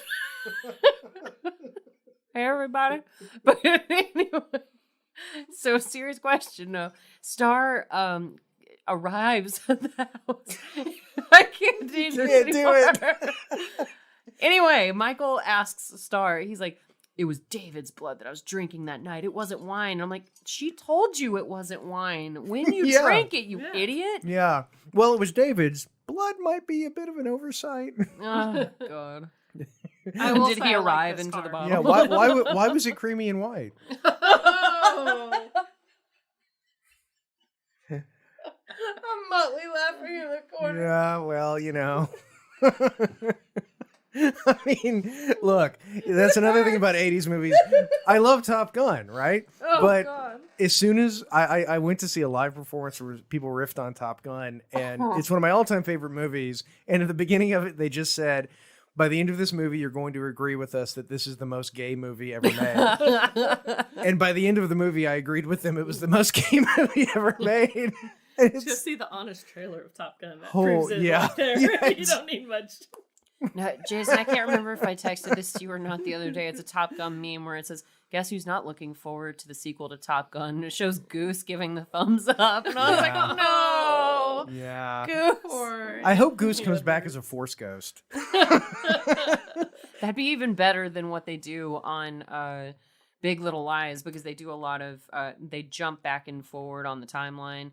And so people who have passed, kind of like in This Is Us, you still have the actor on the show, but in flashbacks. Right. Whereas, I want a Force ghost, Goose. I don't want forced flashbacks. I want a Force Goose. Can I just say, by the way, that, and I don't know why, and I hate to say it, but I think it's Tom Cruise. Oh no! I cannot wait for that damn movie. Oh God! No! I really wish Top Gun Maverick was coming out tomorrow. Seriously, because I'd be there. I think this is something that we need to see together. And we've got to turn it into a podcast. Well, we need to see it and then immediately record an episode. No, that's exactly what needs to happen. We'll go see it on like a weekend, so Right. we can do that right after. Well, before you go, watch the original. Oh. Then go God, yes. Oh yeah. So, It's going to be like a Lord of the Rings. God, I love that movie. Day. I love Top Gun so much. It's ridiculous. Day drinking and Top Gun. Yeah. Oh God. That is a movie that, because there are certain movies that genuinely influence the rest of your life. Oh yeah. You know, and Top Gun was one of them. I mean, I'm sitting in an office surrounded by, model airplanes. Don't think that Top Gun didn't have something to do with that. You build model airplanes? I do, actually. In fact, on. did you see my latest one over there? I did some interesting weathering technics. And He actually built all of his skill models. Turn my microphone down? He built all of his skill models with the other nerds. Hey. I won't talk about scale modeling. Turn my microphone back up. Maybe I'll consider it. All right, welcome back to the land of the living. Or the land of the vampires, whichever we're in right now. No, but you talk about Top Gun. I loved that movie. Val Kilmer was awesome. Iceman. Iceman. Hell yes. But Ow. How now, the hell did he do that? every time when they do He's the just slobbering into his microphone. the scene with Kelly McGillis and Tom Cruise, and they have their wonderful my mind Blue jean goes, sex. Yes, Yeah. My mind goes to Hot Shots with Charlie Sheen. Yeah. And, Hashtag Yeah, oh, and, yeah. pop in the You know- the olive. That was actually a Fried really egg on her hard belly. scene. The thing in Hot Shots. Did you ever see how they made that? They Yeah, actually there had to was a craft craft an of- like a little stove that her of her belly, and they were literally they Shut could cook up. eggs on Yeah, it. they were. Yeah, That's why he breaks the egg. I Yeah. want to know fries who it. owns that now. I know, right? I would pay real money. To I have know you that. would. That's why I said it, because I would Every need morning, I would cook my breakfast on that. I would why- just cook Really? eggs on it. Kelly McGillis and stuff. That's why when we came to your house to do the murder mystery game the other day, Jason, all I wanted to do was walk around and see all the awesome Batman level toys you've got at your house. I realized too. We didn't even. You go never to, showed we didn't, us we around. Didn't, we didn't go into the shop. Yeah, we didn't go to the next time shop. you guys come over, we're gonna go to the shop. Cool. The lair. I've got to see it. Where I work on all of my scale. Come on. His nerdy tendencies. He's using his calculator Fine. right now, you guys. And we just lost Bill. Oh, poor Bill. Kill Bill. Yep, Kill Bill. Yeah. Well, he had to go to a certain point, and he was pretty high on the douchebag meter. They were all pretty bad. You Yeah. know, I mean, they're either douchebags or they're people who look like people who live in my hometown today. Damn. Yeah. I want to say that the jacket that he was wearing at one point was a contest in one of those Teen Beat magazines. Probably. That if you sent in, you could have the jacket that Alex Winter wore in Lost Boys. That's pretty And- awesome. Right? Why you should be his future wife. hmm But yeah, see, this is where I got confused too, because Kiefer Sutherland sets on fire when the sunlight touches. But just his hand, though. Yeah. yeah, yeah. he barely gets dragged into the sunlight. Mhm. But okay, so here's another question then, because vampires are supposed to be ridiculously strong. He gets a hold of one of the kid's ankles, and somehow two 13-year-olds are able to best him. A lot Well, of but he is a theory- Canadian vampire. Oh, that's what it is. Get the hell out. There are So, it's a little bit different, There are theories, and actually Michael mentions it in this, because it's daytime and not nighttime, and they haven't had that time to sleep. Their weekends. They're not at full power. Maybe that Yeah. explains why Michael, grabs Laddie and Star and then just takes a nap in the back Yeah, of the yeah, Corvette, yeah. Yeah, or whatever car they're because that's driving. why he passes out, because he overexerted himself. And it's carrying them up. daylight outside. Yeah. And then we wouldn't have any more of the movie, because at that point, Yeah, that's they true. drug That would be Sam the end of into the movie. thing. That would be Yeah. the end of the movie. Yeah, that's well, true. it's sort of like one of the things I love from the 80s is the music video that they made for the Cyndi Lauper song Goonies Are Good Enough. Oh, that was awesome. Yeah. With Yeah. the wrestlers. Yeah, and there's a part in the video where Cyndi Lauper is trapped on something, and the Bangles are dressed up as pirates, and they're attacking her from both sides. And Like she's like, "Damn it, Spielberg! How do I get out of this?" And Spielberg turns her they cut to an editing room, and Spielberg is like, "Well, the first thing you need to do is, I don't know, Get an animatronic shark. yeah," and it's like. Yeah, you really, at a certain point, had to just look to the heavens and ask the director, how do I get out of this? Please tell me. And the old dude saves it, which is very much like, what was the werewolf? Silver Bullet. Oh, awesome. Remember? Yeah, awesome, yeah. Which, Silver Bullet was better because you had a granddad who built a werewolf-killing wheelchair for Yes. his grandkid. Was that his grandfather? Was that his grandfather? I think that was his. I think that was just the Just a kooky old man? the kooky guy. Okay, Who is okay, it? yeah. The It's Gary disgraced nuclear Busey. physicist. yeah. It's his uncle. It's Gary Busey. It's his uncle. Oh, that was his Joshua. uncle. It's his I crazy- haven't seen Silver Oh, Bullet in it's so been- long. yeah. That's It's- such an yeah, awesome so movie. Corey Haim is the wheelchair, and yeah, it's Gary Busey. I think you mean Mr. Joshua. See, and I think part of the quandary with the remakes, and it's so weird because I try to take myself out of you just don't like it because it's not the one you grew up with. Right. But you try to remove yourself from that. I think they would have a hard time making this movie and finding teen boys that would play these parts that I wouldn't just want to shoot in the face. Well, because, I could see somebody, maybe if we had done it at the right time, like when Ryan Gosling was younger. Yeah. I could totally see him pulling it off. Or JTT. Or I Jake think Gyllenhaal. I think they could do it, but you would need to completely take out the comedic air from this film. It'd have to be a straight up horror movie. You'd need to go that route and have them more vicious and more have the actual like the characters like David and them far more terrifying. I just don't think they could pull the Which would take the charm away from it. Yeah, it would be a totally different movie. There's a balance sort of to like it. Ghostbusters. Yeah, well, there's a balance to it, kind of like what we found with 1999's The Mummy with Brendan Fraser, where, and I cannot remember his name, but the guy who played Imhotep, he said he would only do it if he could play it seriously. He was like, because as far as Imhotep's concerned, this is basically like his Romeo and Juliet. Not that didn't happen way before, but he was like, he's trying to wake up and find the love of his life. And he's like, if I'm going to be the villain, I've got to play him serious. Whereas Brendan Fraser, the reason why they cast him in that movie was because he took it from horrifying film to funny action adventure film. Mm-hmm. But Imhotep it was a nice worked. balance. No, but it was totally a great worked. balance. Yeah. Well, and look at Indiana Jones. Indiana Jones is always kind of being silly and then being super serious, and it works. One thing that 80s movies did better than everything ever, and they did it in like every movie, was you get to the beginning of Act 3 where it's, okay, we have to prepare for Macaulay the final Culkin battle. level preparation for the wet bandits. It's the best part of every movie, because if you go back and you look at like Westerns, what was the best part of Rio Bravo? The best part of High Noon? They're boarding up the windows. Yeah, it's okay, let's get ready for the final. They're loading the guns. They do it in Young Guns. In Young Guns. That's probably one of the most powerful scenes of the movie. And they do it in different contexts. I mean, in Rocky, you've got the point where it's, he's prepping for the final battle. Well, and I think what makes the prep scene, what actually gives it a note of seriousness for this movie, despite how it maybe didn't age perfectly, was the fact that they make sure that the grown-ups are safe and away from the house. Yes. Mm-hmm. That's where you know that they're serious about, like, we may not walk out of this, but we want to make sure mom and grandpa are okay. It's not, it is that, but it's also, in an 80s movie,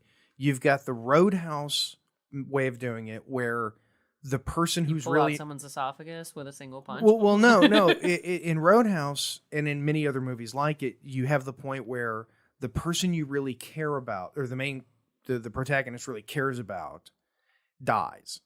And so it's like his girlfriend left him, she's gone, his father's dead, something like that. So now he can go into the battle, and it's just a battle. It's me versus you, asshole, and I'm going to kick your ass. And he's got nothing to lose. Yeah, or it's like Lost Boys, where we're going to send all the good people away, and now it's just the warriors fighting against the bad guys. And so it's going to be a no-holds-barred, fight.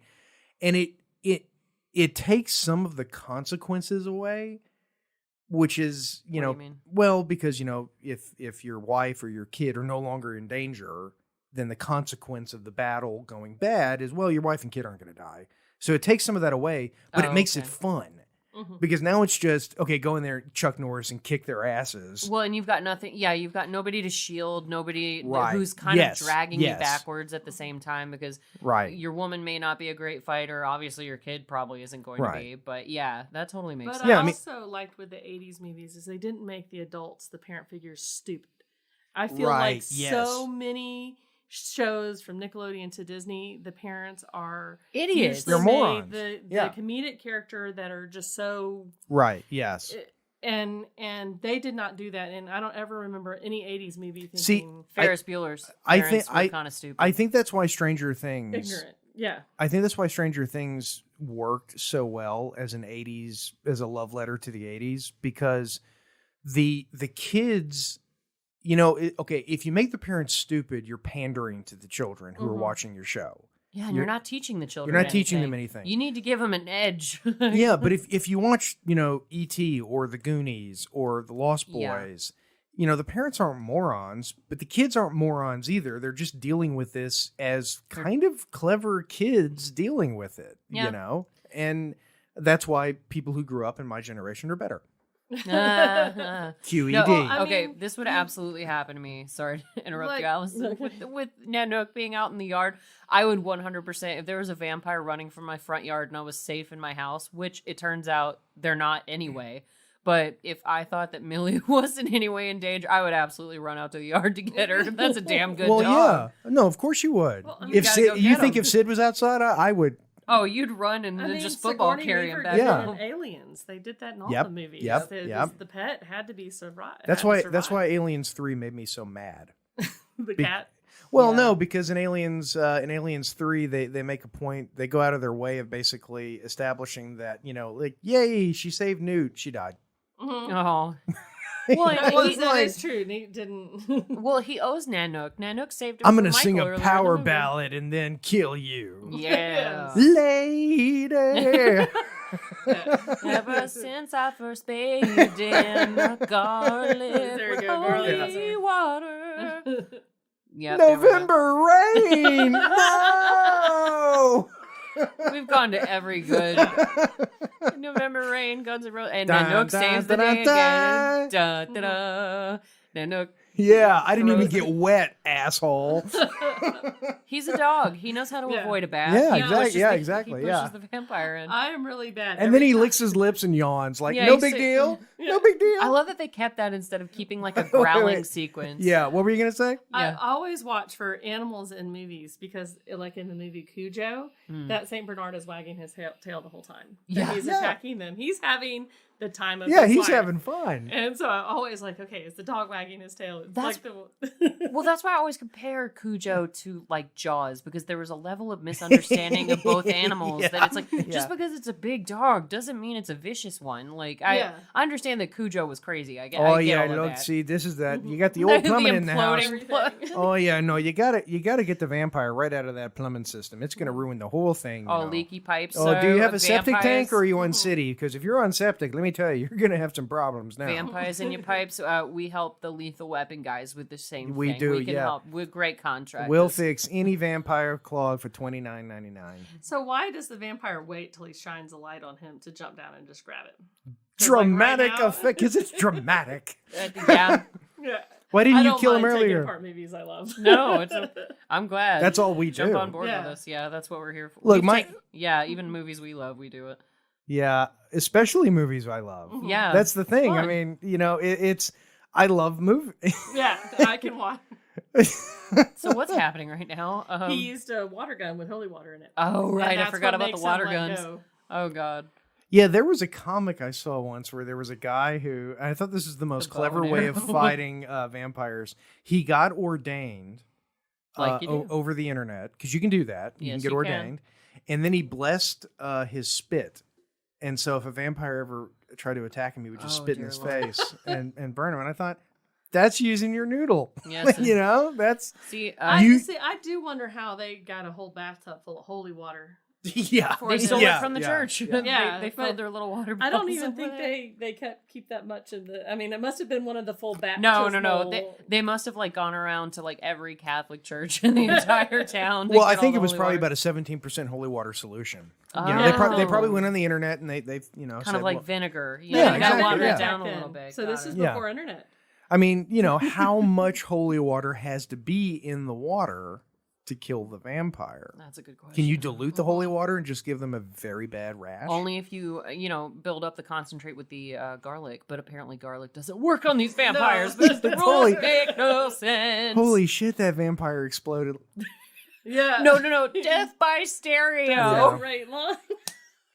That is the 1980s Yes. in one sentence. Yes. That's it. That's how we wanted to kill the Soviets. So Well, that yeah. the Attack of Eddie Munster is about to come up. Yeah. And Yes. then Ronald the Reagan, blood-sucking Brady Bunch. Ronald was- Reagan Yes. and John Rambo were going to go to Moscow and kill Gorbachev with a motherfucking stereo. Yes. And that would have been the greatest, most God. highest grossing movie in history. Oh, that would have killed. I'd watch that today. Mm-hmm. Get Eisenhower in there, and you've got to win. Yeah. Yeah, kid vampires, God. kids.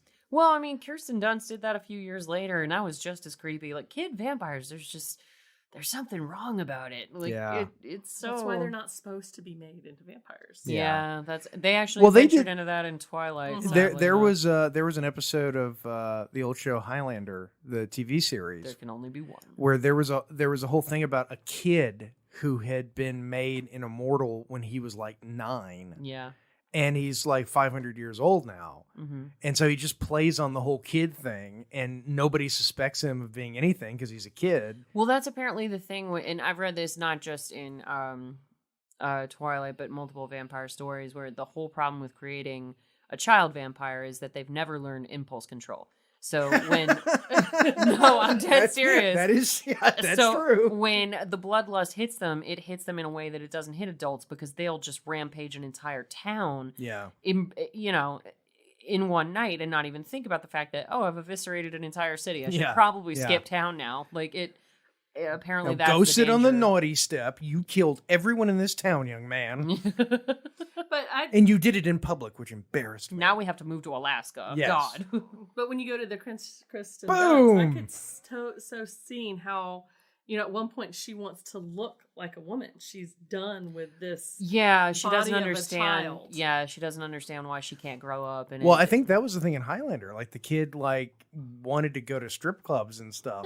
And because he's like... and rated R movies. Yeah, because it's like, I'm 500 years old, Well, once streaming came around, I can the whole watch movie- ultra porn. Well, now that the internet and streaming are around, he doesn't have to worry about that. But, That is true. And VR. yeah.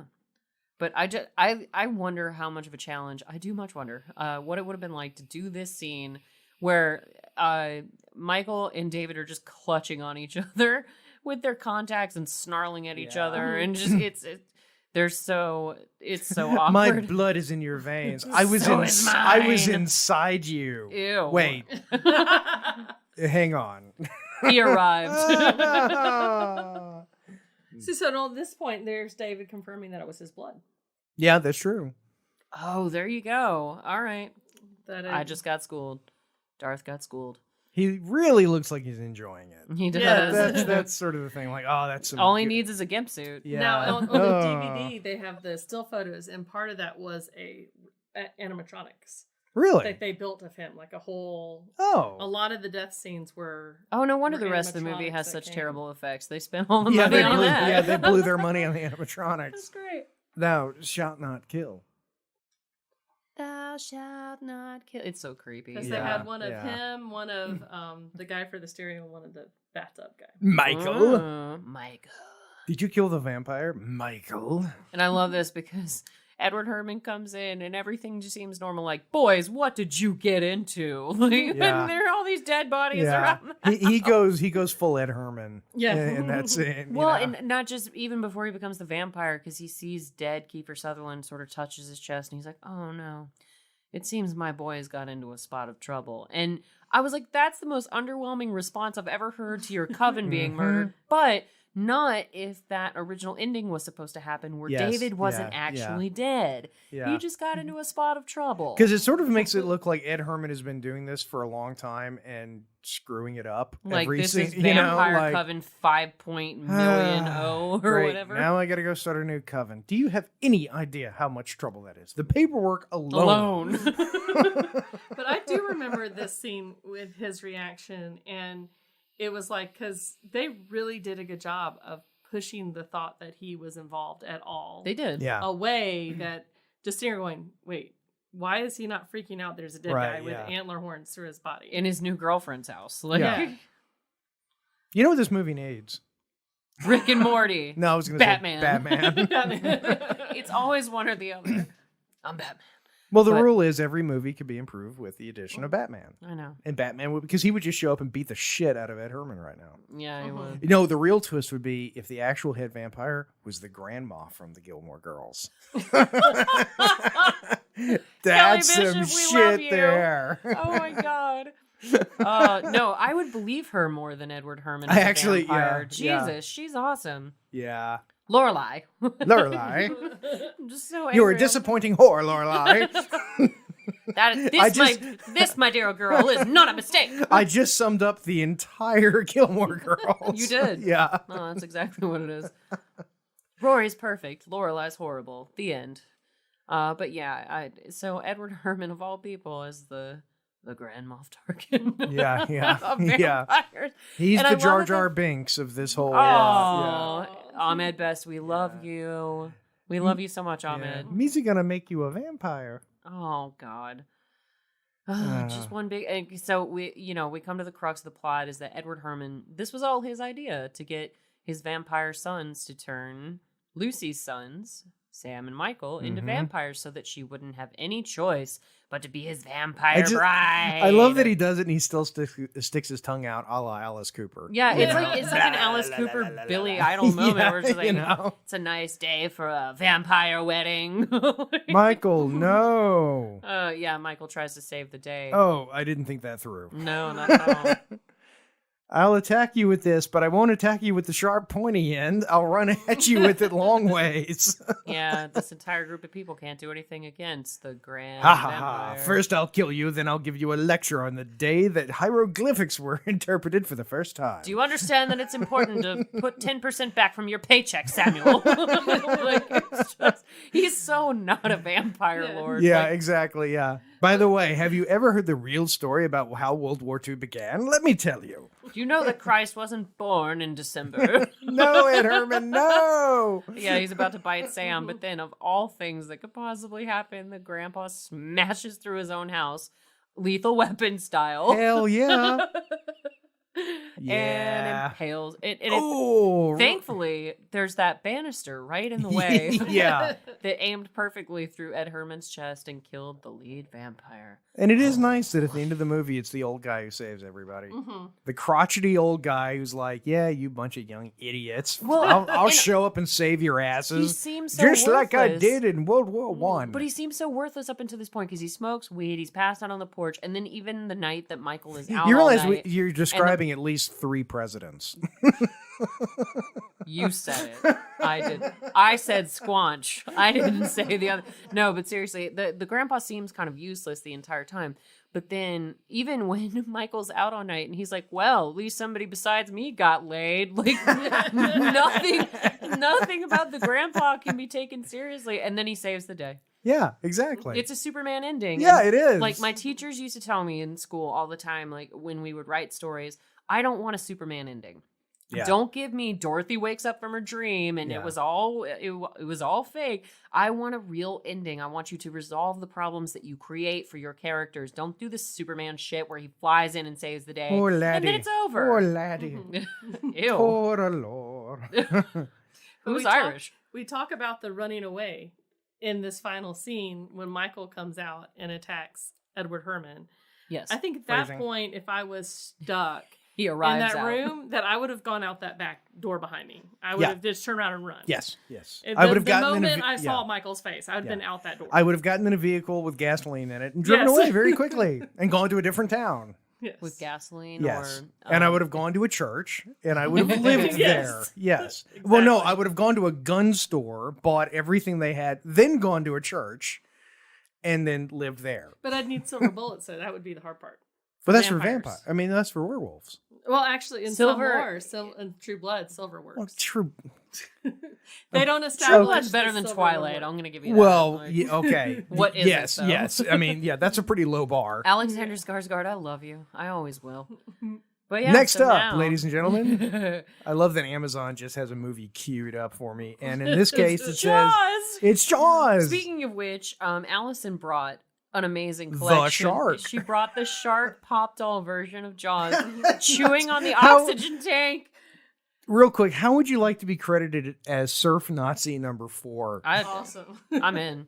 So, and then the Kelly Jo Mentor I was telling Darth yes. This earlier. Not that they don't know my name at this point. It really doesn't matter at this point. I give up. Kelly Jo Mentor has maybe 2 scenes where she turns around and looks into the movie. Mm-hmm. And like I said, this was the days before internet and stuff, and I couldn't figure out who this 4th girl was that they kept that was in the credits. Yeah, that would drive me nuts. And I sat down and watched Mark Harmon's Summer School. And her name appeared in the credits. Oh. And I was able to figure out who she was. And it isn't until, later on when they actually made special features that I ever saw her actually have a speaking part. But she really turns around and looks over her shoulder like once or twice. She's working in the video store with Dean Wiest. So what's the story there? Her part was just completely... Just almost completely cut out. Yeah. It's her working in the video store, and there's like one of the scenes it's established that he only comes in at night. Mm-hmm. And so they just can't pull all that. light. No more of your darkness. But yeah, that was one of the crazy things. I got obsessive over figuring out who this Kelly Jo Minter chick was. Well, you know, and that's the thing in the 80s because you didn't have the internet. I remember as a kid, this would have been, I was a teenager, I think, when this movie came out. When he was young, man. Yeah, Toy Soldiers. Yes. Oh, awesome movie. Friggin' incredible movie. Like my favorite teenager action movie ever. And it's got Louis Gossett Jr. in it. It does. And the United States Army. That There movie we go. Legit, movie has more U.S. Army involvement than Top Gun had Navy. Really? Oh my God, there's so much Army in that I movie. have to go back and rewatch There it. are Blackhawks, Apaches, Hummers. I mean, the whole 9 yards. Huh. And at the end of the movie, Apache, jump on it. what the Kimasabi. You almost made me spit out my variant beer earlier, so I felt the need to get you back. Meanwhile... Oh, but quick shout out. We'll get back to the Apache, but our ratio has gotten sadly down to 1 as far as variant beers for this particular episode because Jason's still watching his girlish figure, y'all. But I'm drinking my skinny bitch. But yep. But your beloved Darth actually changed her flavor up again, and I'm drinking something called Blackberry Saison, which is really delicious. And I actually had a little bit of it, and it is incredibly good. It's legit. If you want a good sipping beer. Yes, and Good, yeah. I've gotten through But what do they very call little of this beer. What's the name that they call it? Oh, the VA. VA2? Yes. Yeah. Yeah. But on the menu, it's called the Blackberry Saison if you actually visit the brewery. So, but this is just how the crowler was marked. But once again, we're going to promote our favorite Stargate variant brewing in downtown Roswell. Still a Georgia. Molly Ringwald and the Breakfast Club. Interesting. Oh, there you go. No, yeah, I told you the poster in 16 Sam's. Candles. Yeah, 16. But they said Breakfast Club. Oh, Breakfast Club. Okay, sorry, my bad. But I hear Molly Ringwald, and I just like start putting all those movies together. Ferris Bueller, yeah, John Hughes movies together. But yeah, so that was our shout out to Variant Brewing. Go visit it; it's delicious. It's very good. Yes, we've all enjoyed it, but I'm the only one drinking a crowler tonight. But I thought I would mention the fact that I changed my flavor, so check them out at variantbrewing.com, guys. But so apparently, according to Jason, Toy Soldiers had more Army, like Apache, literally everything in it. Yeah, than and any other movie ever. Yeah, and there was this big sort of not big, but there was a thing at the end where it had some phrase where it said like it was the name of the production company. I think, but as a kid, I thought that it was sort of like a James Bond-esque hint that there was going to be a sequel. Okay. And I was so obsessed with when is the sequel to Toy Soldiers coming out because I love this movie so much, and of course it never has. And that's in retrospect probably a very good thing. But God, I love that movie. We got to do that one. Well, because when you're kids, and that's what Michael Eisner took rampant advantage of when he was in charge of too much of Disney. And yeah, that's all I'm going to say about that. But when you're a kid, all you want is more of the same story. You're not really concerned with the quality. You're not. Even the Aladdin sequels, I couldn't honestly tell you in detail what they're about anymore. I just remember loving the genie.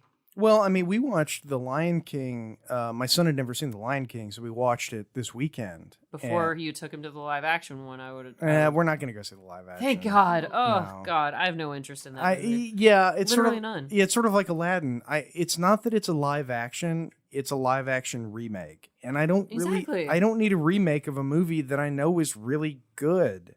Remake a bad movie. That's what Hollywood needs to do. Yes. They need to find a movie that was terrible. What do you have to lose? Yeah, exactly. Go remake a bad movie, but make it good.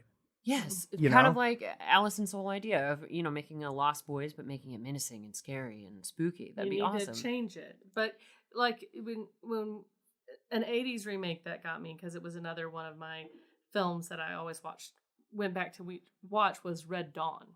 And then fantastic movie. Yeah.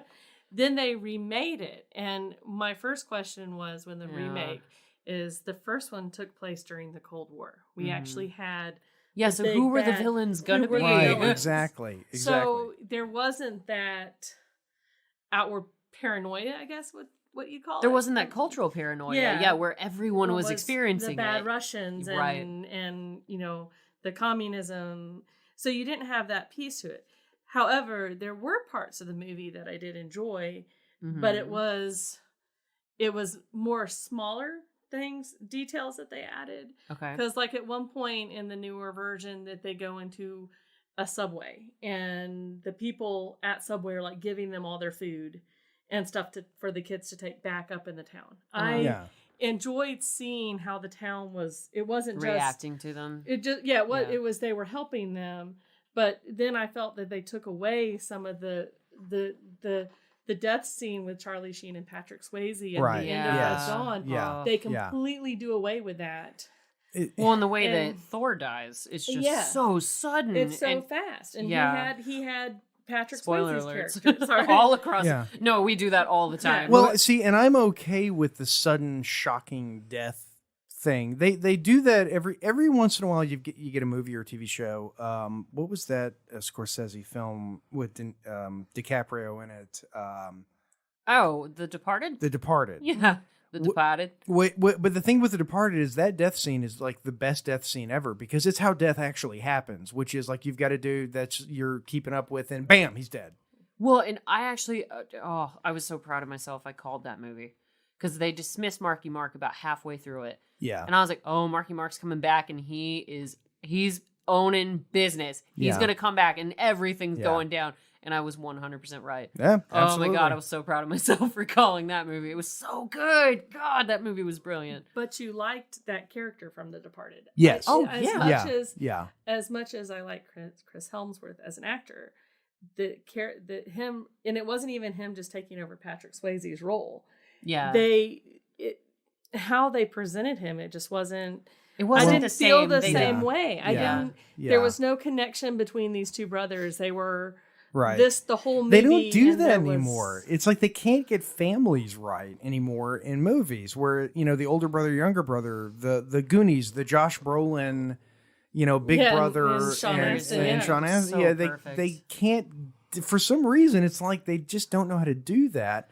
And I think what they're doing is they're trying to appeal to too many people at once. They're trying to get too many popular actors in one space at one time. Yeah. It's kind of like Ocean's 11 when they remade it. I would say that the first George Clooney Ocean's 11 was great.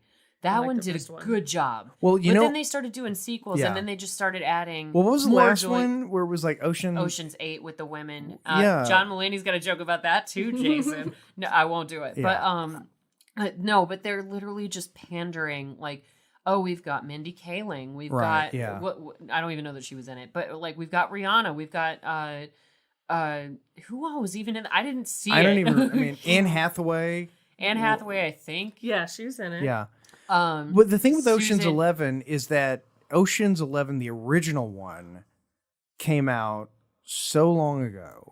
It's okay that they remade it. Yeah. It's not like, oh, I remember this from when I was 5, and now they've remade it 20 years later. It really wasn't a remake. It was a totally new movie, loosely based on elements from the original movie. Yeah. But you can't make, and I've said this before about in the context of the music industry, you can't make Ocean's 11 today because there is no Rat Pack, because there cannot be a Rat Pack. No. For one reason. The Rat Pack were a group of actors and musicians who could tell the studios and the labels exactly what to do. That's why there's no Rolling Stones today. There's no Pink Floyd today. Nope. Because the Rolling Stones, if they don't like what a studio wants them to do, they'll say, fuck you, studio, and not do it. We're going somewhere. Few people have that kind of power anymore. Yeah, exactly. And I think that's what happened with the Paul Feig Ghostbusters. Is just that it could have been great, and it had these individual actors who were so strong, but the chemistry wasn't there. No, if they had written a solid script. Yes. The also disconnect with that one is one of the things that put it off, and it was an article I read, was 2 of the 4 women were divas. and were Ah. clashing very hard with each exactly, other. Okay, yeah. now I have to So tell it the John broke Mulaney the- joke. Go for it. No, because he seriously, and this was years ago. John Mulaney called this before this movie ever happened. It's one of his bits, and he goes, "You could never make a movie like Ocean's 11 with a group of women, because two of them, it's like they would all be talking shit about each other, or rather, two of them would be breaking off all the time to talk shit about the rest of them. Mhm. Like, Yeah. they'd Well- be breaking into the safe, and it'd be like, "Oh, Susan, I love how you just wear anything," and then Yeah. they just go back to breaking into the vault. But it just doesn't Well, translate, and there's no Yeah. chemistry. Somebody asked Jeremy Clarkson. They said, okay, basically, if you hadn't left Top Gear the way you did, and instead you were sort of, handing it off to a new generation, that sort of thing. Desert Well, Island. Yeah, and that's what he said. Yeah. He said, first of all, what you have to do is get these people together, put them on a desert island, and you have to get that intimate chemistry together. Because that's what those guys were doing all the time. That was the whole show, was Hammond, May, and Clarkson pissing each other off. and their relationship to each other. Not having it, because and Yeah.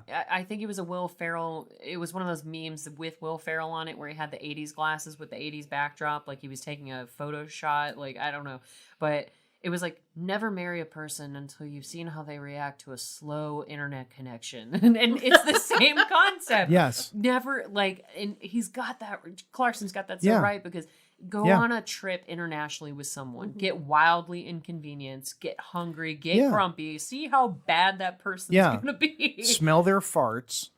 Well, I can't Yeah. do that no yeah. matter what. Well, 'Cause but I you know, cannot I mean, smell. and you can look at examples like with Mythbusters. Okay, Mythbusters was canceled. Mm. But what happened before they canceled Mythbusters? They got rid of the build team, Jamie and Carrie and Grant. Mhm. And what you were left with was Adam and Jamie. And the problem is that all of a sudden we realized Adam and Jamie don't have any chemistry together. They actually don't like each other.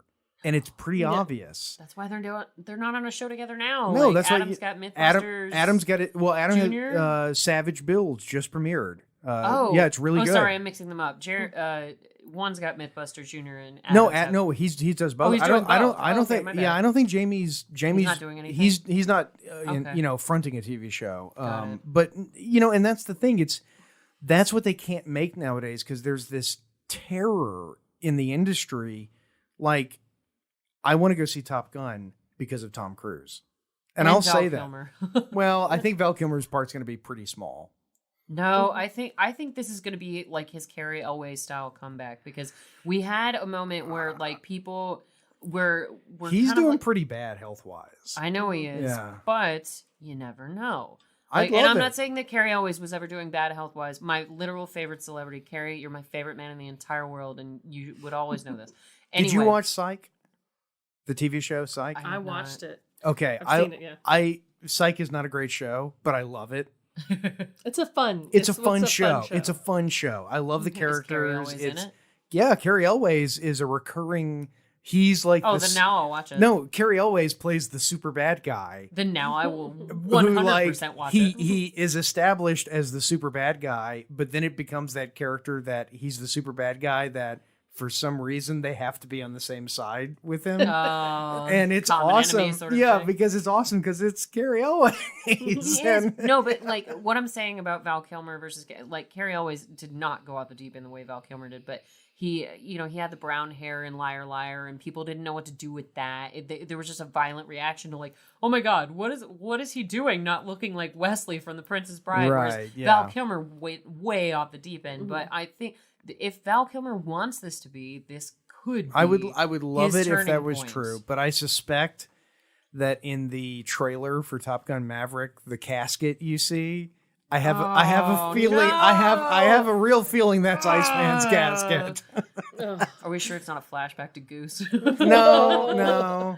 I would Well, we know he died. yeah. But you see, and he died pretty realistically too. I mean, they actually said, "Hey, what's the most dangerous thing about being in this plane, the F-14?" And they said, "Oh yeah, it's a flat spin." Yep. And totally, that's what The killed him outside loop or the was flat being in a spin. flat spin. Well, the movie is over. as you may have noticed. Because we've been babbling Yes. about other stuff that we're very excited about. But I just want to say this was a bunch of fun. Big time. And I actually think that we stayed closer to the movie in this episode than we have in any other episode. So well done, us. Yes, I That's told where, you this. yes, give us a round of I applause. told you this guest would be good and very talented at that. Yes, but the problem is there's people in Australia going, what the hell? They're just talking about the bloody movie. We know that was a very British accent. I can't get drunk to this. Foster's, it's not what's for drinking. It's Canadian. But yes, this was a whole lot of fun, Alicen. It's been fun to see you again ever since our production of Much Ado About Nothing, where we knew Alicen was the real deal, guys, because after all of our rehearsals, she'd be like, guys, I've got this great YouTube video that I've got to show you. And at first it just started with the three of us. It would be me and her and Jason, and then our co-stars started drumming up because they heard us laughing so hard that they were like, what are these three getting into? Okay, let's check this out. So, well, you know, and I think this is the first episode. See, we did the Rocco's Modern Life. I think this is the first episode where we're at like over 2 hours right now, and nobody said autoerotic asphyxiation. Oh my God.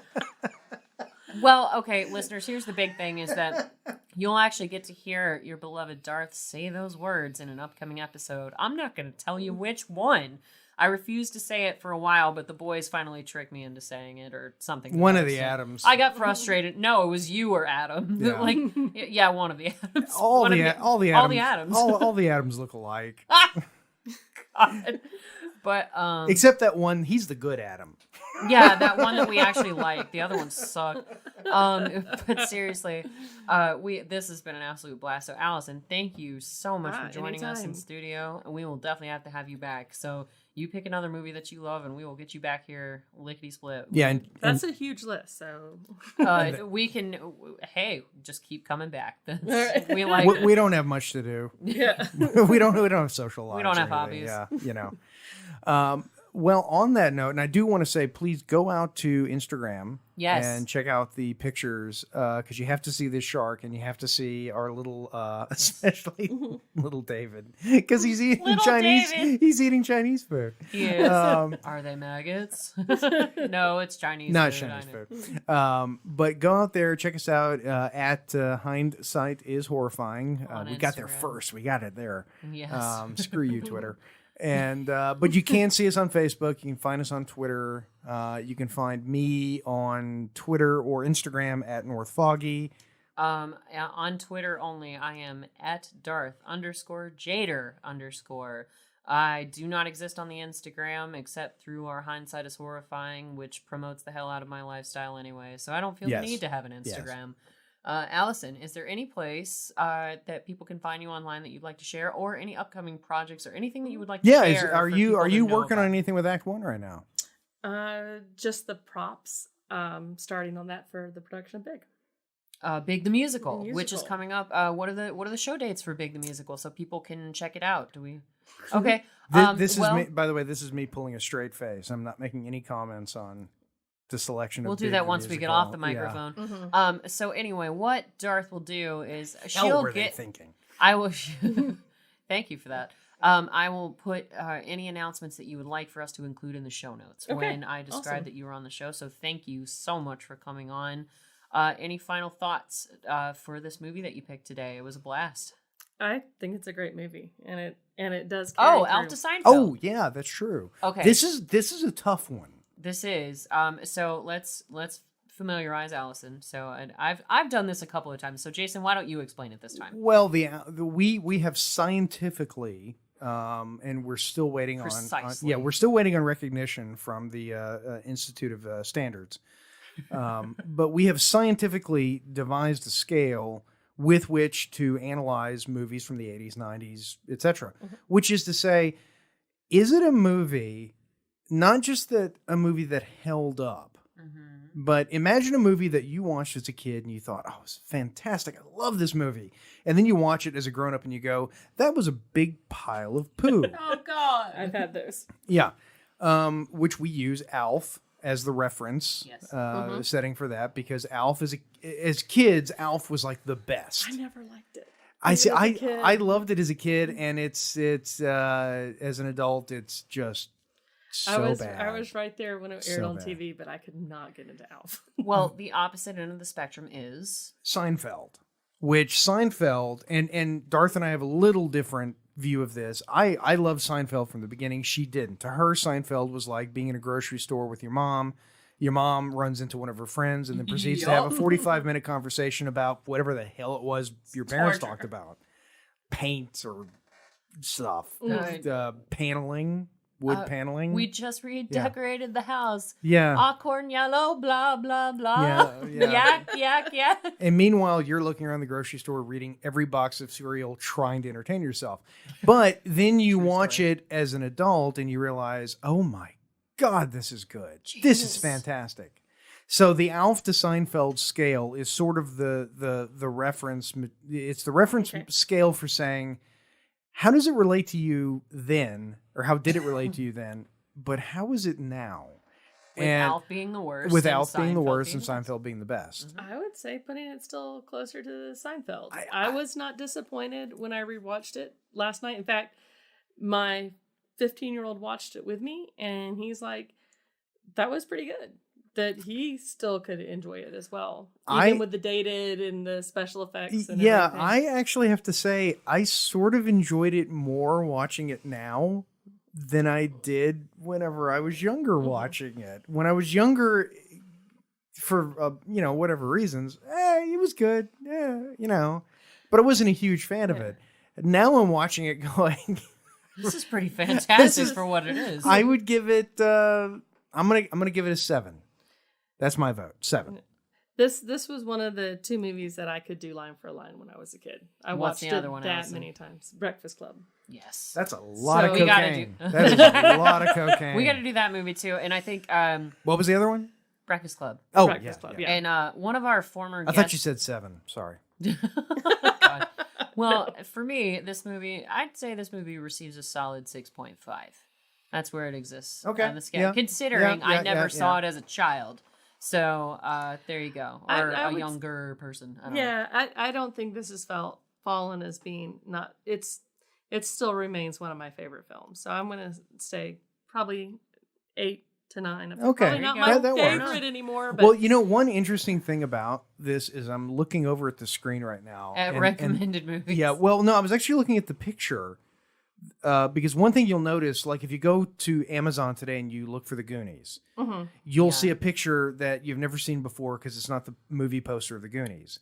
The Lost Boys, that is very close to the actual they movie want- poster for The Lost Boys that I saw when I was a kid.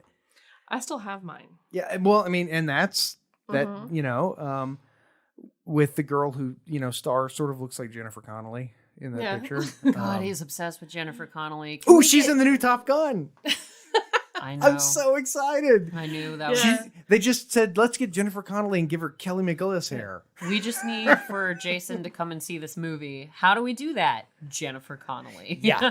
Yeah, somebody said, Yeah. So my movie poster with them is not an actual movie poster, but it has a green background and it's the full cast, not with the older people in it, but it's Cool. and it's not like it's a different one. It got it was but it is very worn, and my mom at one point laminated it, and you can see where it had sort of been like my moved. pictures of Jennifer Connelly. It's frozen. Wait, what? The right people in the room will get that joke. Chandler, same joke, different show. The right people will get it. I'm just going to leave it at that. Anyway. All right, well, folks, I'm going to go home and watch Career Opportunities. Of course you are. And But yes, Allison, we would love to have you back anytime. So please come back and join us. And listeners, as always, thank you for having me. Absolutely. We really enjoyed having you here. And listeners, as always, thank you from Darth Jader and Jason Mitchell. for joining us for your drive time, your listening time of any sort. Thank you for joining us once again, and stay tuned for more exciting episodes of Hindsight is Horrifying. Good night, folks.